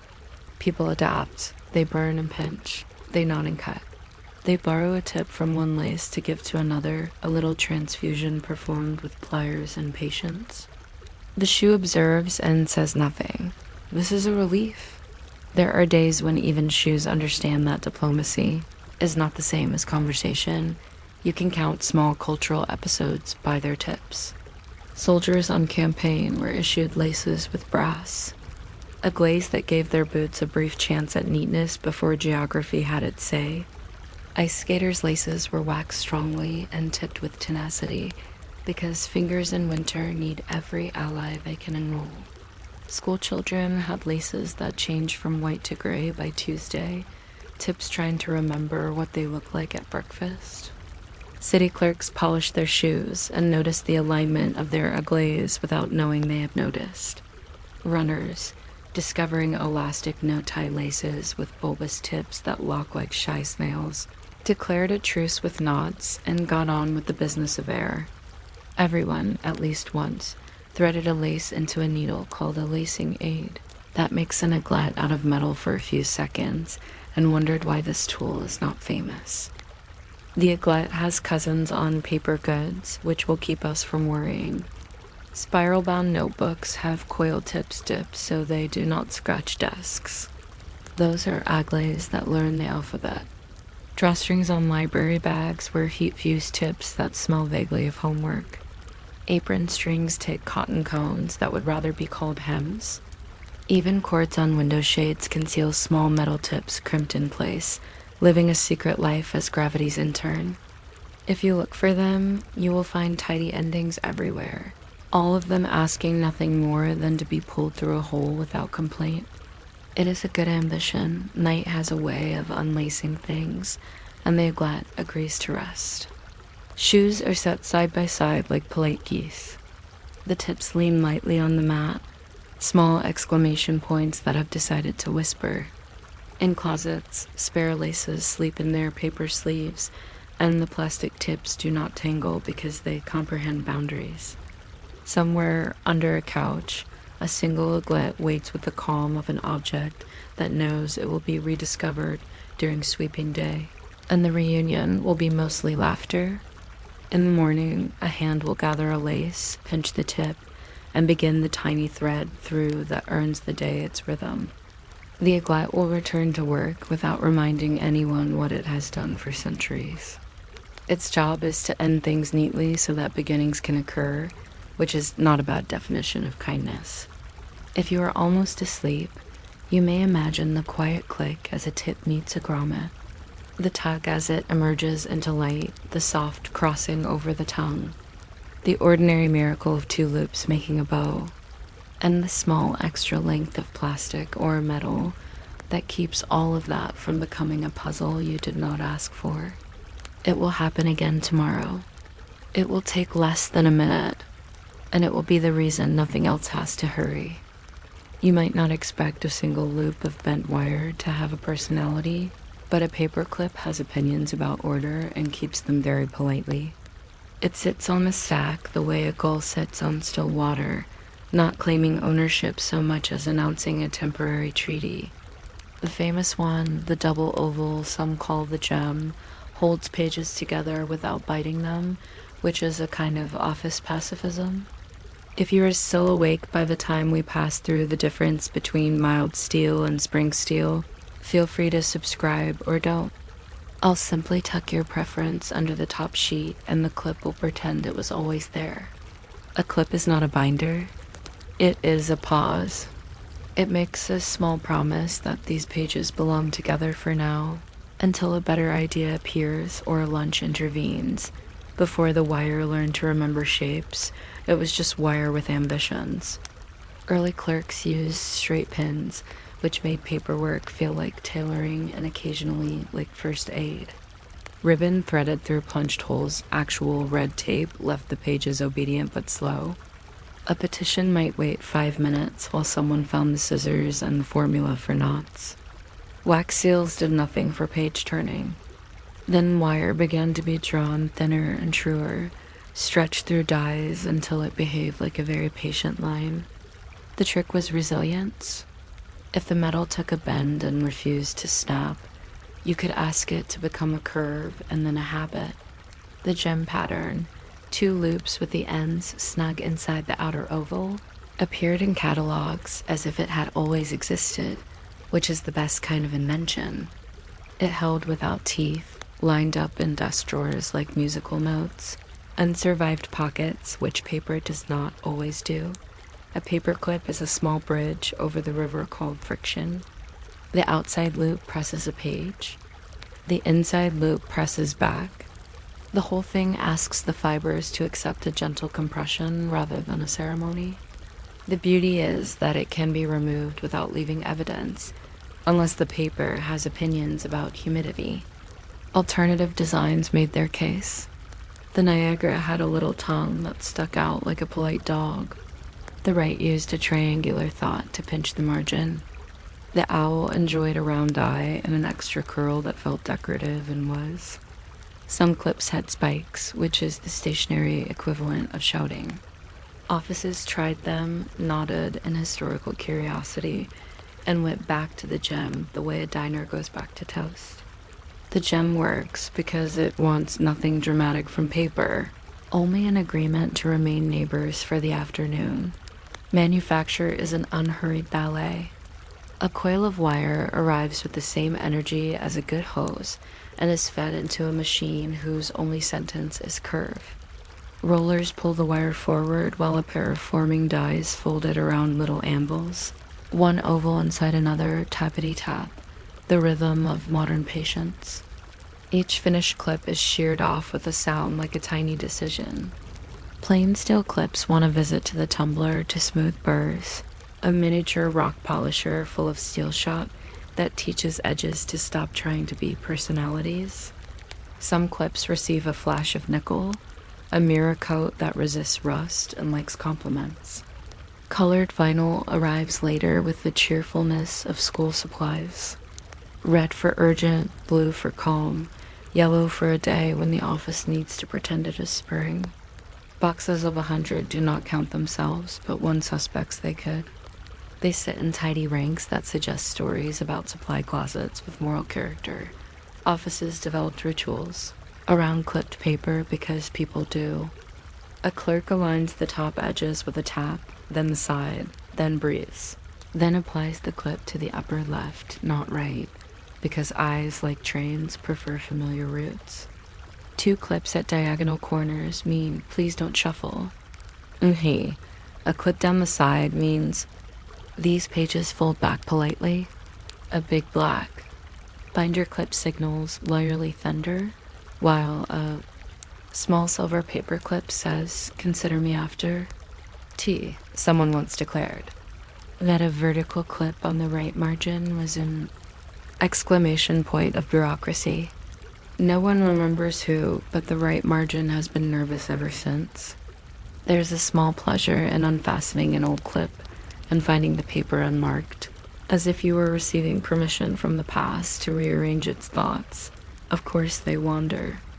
Paper clips migrate the way socks do, by methods scholars have yet to measure.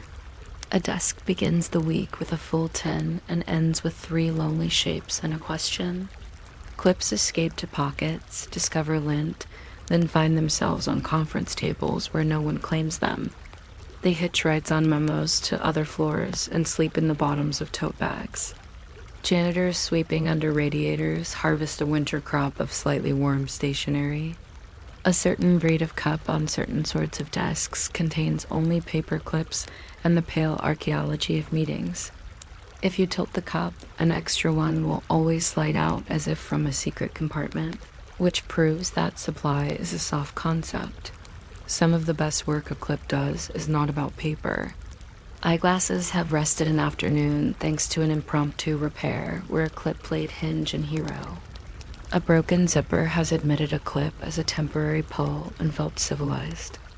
A phone SIM tray has yielded to the confident deployment of a straightened clip, which hopes for no credit and receives none.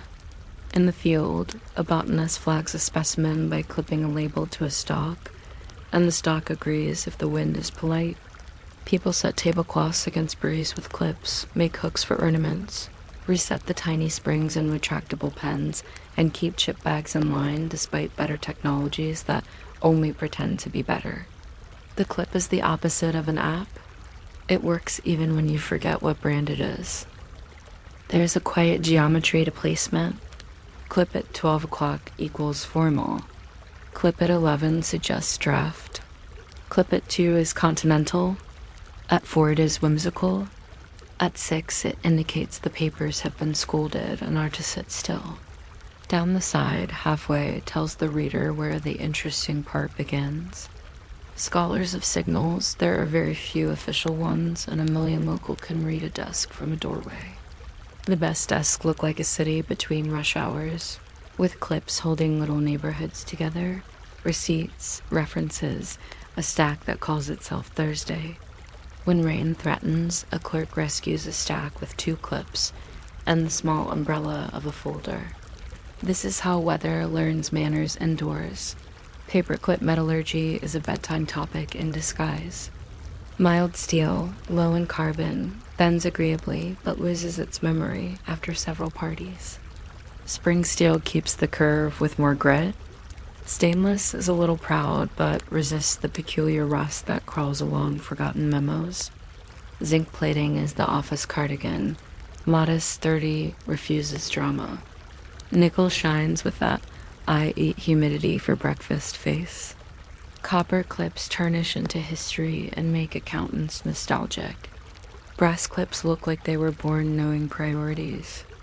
Plastic-coated clips whisper rather than click and come in colors that match moods. There exist clips with sawtooth inner curves marketed to conquer thick packets. They clamp like over-enthusiastic handshakes and are occasionally useful in households that print recipes aggressively. There have been attempts at improvement that remind us. Improvement is a hobby, not a mandate. Waveform clips promise extra grip through a wiggly line and deliver measurable differences to people who own micrometers. V-shaped clips claim to slide more easily. They do, taking dignity with them. The ideal brand offered a clip with a point that guided the paper, which only truly helped if you were confident about everything else. Patents sprouted like polite weeds, triangles, arrows, clips with tiny circular windows for labeling the label, but the office returned to the familiar double loop as soon as experiments had been admired. This is not conservatism so much as an appreciation that the simplest shape had already learned enough manners. The paperclip's cameo roles are tidily eccentric. During a certain century's occupation, a small country wore clips on lapels as a discreet emblem of solidarity, a hardware store's version of heraldry. Students have fashioned chains during lectures that lasted longer than the lecture's thesis. Magicians hide a clip in a handshake and later produce it from a shirt cuff, as if the fabric had learned paperwork. Teachers use clips to hold together the corners of parts in art rooms where glue is still thinking. In a museum's back office, a conservator rests a photograph under mylar and places 4 clips as soft weights. Proving that gravity can be gentle vast, then there are staples, the paperclip's noisy cousins. We do not shame staples. They have their place in permanence, in packets crossing oceans, in legal actions that need to announce themselves with a punch. But staples leave holes and a sense of having been definitive. Paperclips make reversible promises and encourage drafts to try again. You can stack clip sets inside a folder like booklets at a calm festival. You can free a page without surgery. You can lend something and quietly tell it that returns are welcome. The difference between a clip and a staple is the difference between for now and forever, which is comforting because very little. Paperwork deserves forever. Every supply cupboard holds a box with a story. On the label, 100 paper clips. Inside, 97. Plus 1 bent into a fish, 1 straightened into a hypothesis, and 1 that refuses to be counted because it is currently holding a trash bag to a desk drawer in a way that violates several policies but pleases reality. Boxes last longer than anyone's tenure. A new hire inherits half a box that came across town 3 moves ago. The cardboard softens at the corners. The flap learns to open quietly. The inner waxy sleeve keeps the little silver commas from escaping. When the box is empty, someone writes it on a list and then places the box back on the shelf anyway because it no longer weighs anything and therefore cannot be in the way. The clip also teaches courtesy to paper. Books with dust jackets live longer when a librarian uses a clip to hold the mylar cover while trimming, just for a moment, and then slides it free so the book can pretend nothing happened. Archives frown on metal and prefer plastic, but even there, a clip with a museum's blessing gathers a small bundle of notes and lets researchers imagine order is a tame animal. On bad days, a clip at the corner of your notes feels like control you can pocket. On good days, it is just good manners, an introduction from one page to another. You two will get along. Factories change countries and the clips keep appearing. One year they are drawn in Sheffield with wire that knew rainy windows. Another year they are sprung in Ohio and learn the accent of desks that face corn. Then they take a ship and a train and a truck and belong to an office where the ocean is only a habit in the air. The machines change color, the boxes change fonts, the wire stays wire. The part that matters, the gentle compression of tidy loops, does not collect passports. It shows up at a kitchen counter where tax forms sprawl like cats. It shows up in a rehearsal hall where sheet music needs to believe in choruses. It shows up in a little tin by a landline that still rings, the tin holding scissors, a pencil, and the small silver instrument that taught paper not to panic that night finds paper clips in the dark, the same way it finds teaspoons, accurately. A stack waits with 1 clip guarding it like a lighthouse with a very short radius. If there is a draft from the window, the clip does not bother to be brave, only effective. A few sit in a dish like moon slivers. 1 lies on the floor, heroically horizontal, having leapt from a report that suffered too much enthusiasm. It will be discovered by a sock and promoted to legend. In the morning, someone will straighten a bent one and then bend it back, which is as close as metal gets to yoga. Another will be pressed between forefinger and thumb until it goes from ellipse to line to ellipse again. A little click each time, like a decision rehearsing. If you look right now at the nearest clip and you do not have one, you will still see it, a wire that learned a loop and then made a smaller version of the same loop inside. A metaphor for thoughts that make room for smaller thoughts without breaking. It makes no holes. It reserves the right to change its mind. It can be repurposed without complaint and retired without ceremony. Somewhere, an accountant applies a clip to a set of receipts and becomes briefly philosophical. Somewhere else, a child opens a new box and discovers the smell of cardboard, light oil, and expectation. And if you are still awake, you may imagine the soft pressure the clip applies, the modest way it contributes, the way the corners of paper decide to lie flat because a small piece of wire suggested it kindly. The pile will wait. The morning will sort itself out. The clip will do its whispering work and then rest. And there will be nothing like a conclusion. Only a small silver pause that says these pages belong together for now. And that is all the promise most things require to fall gently into place.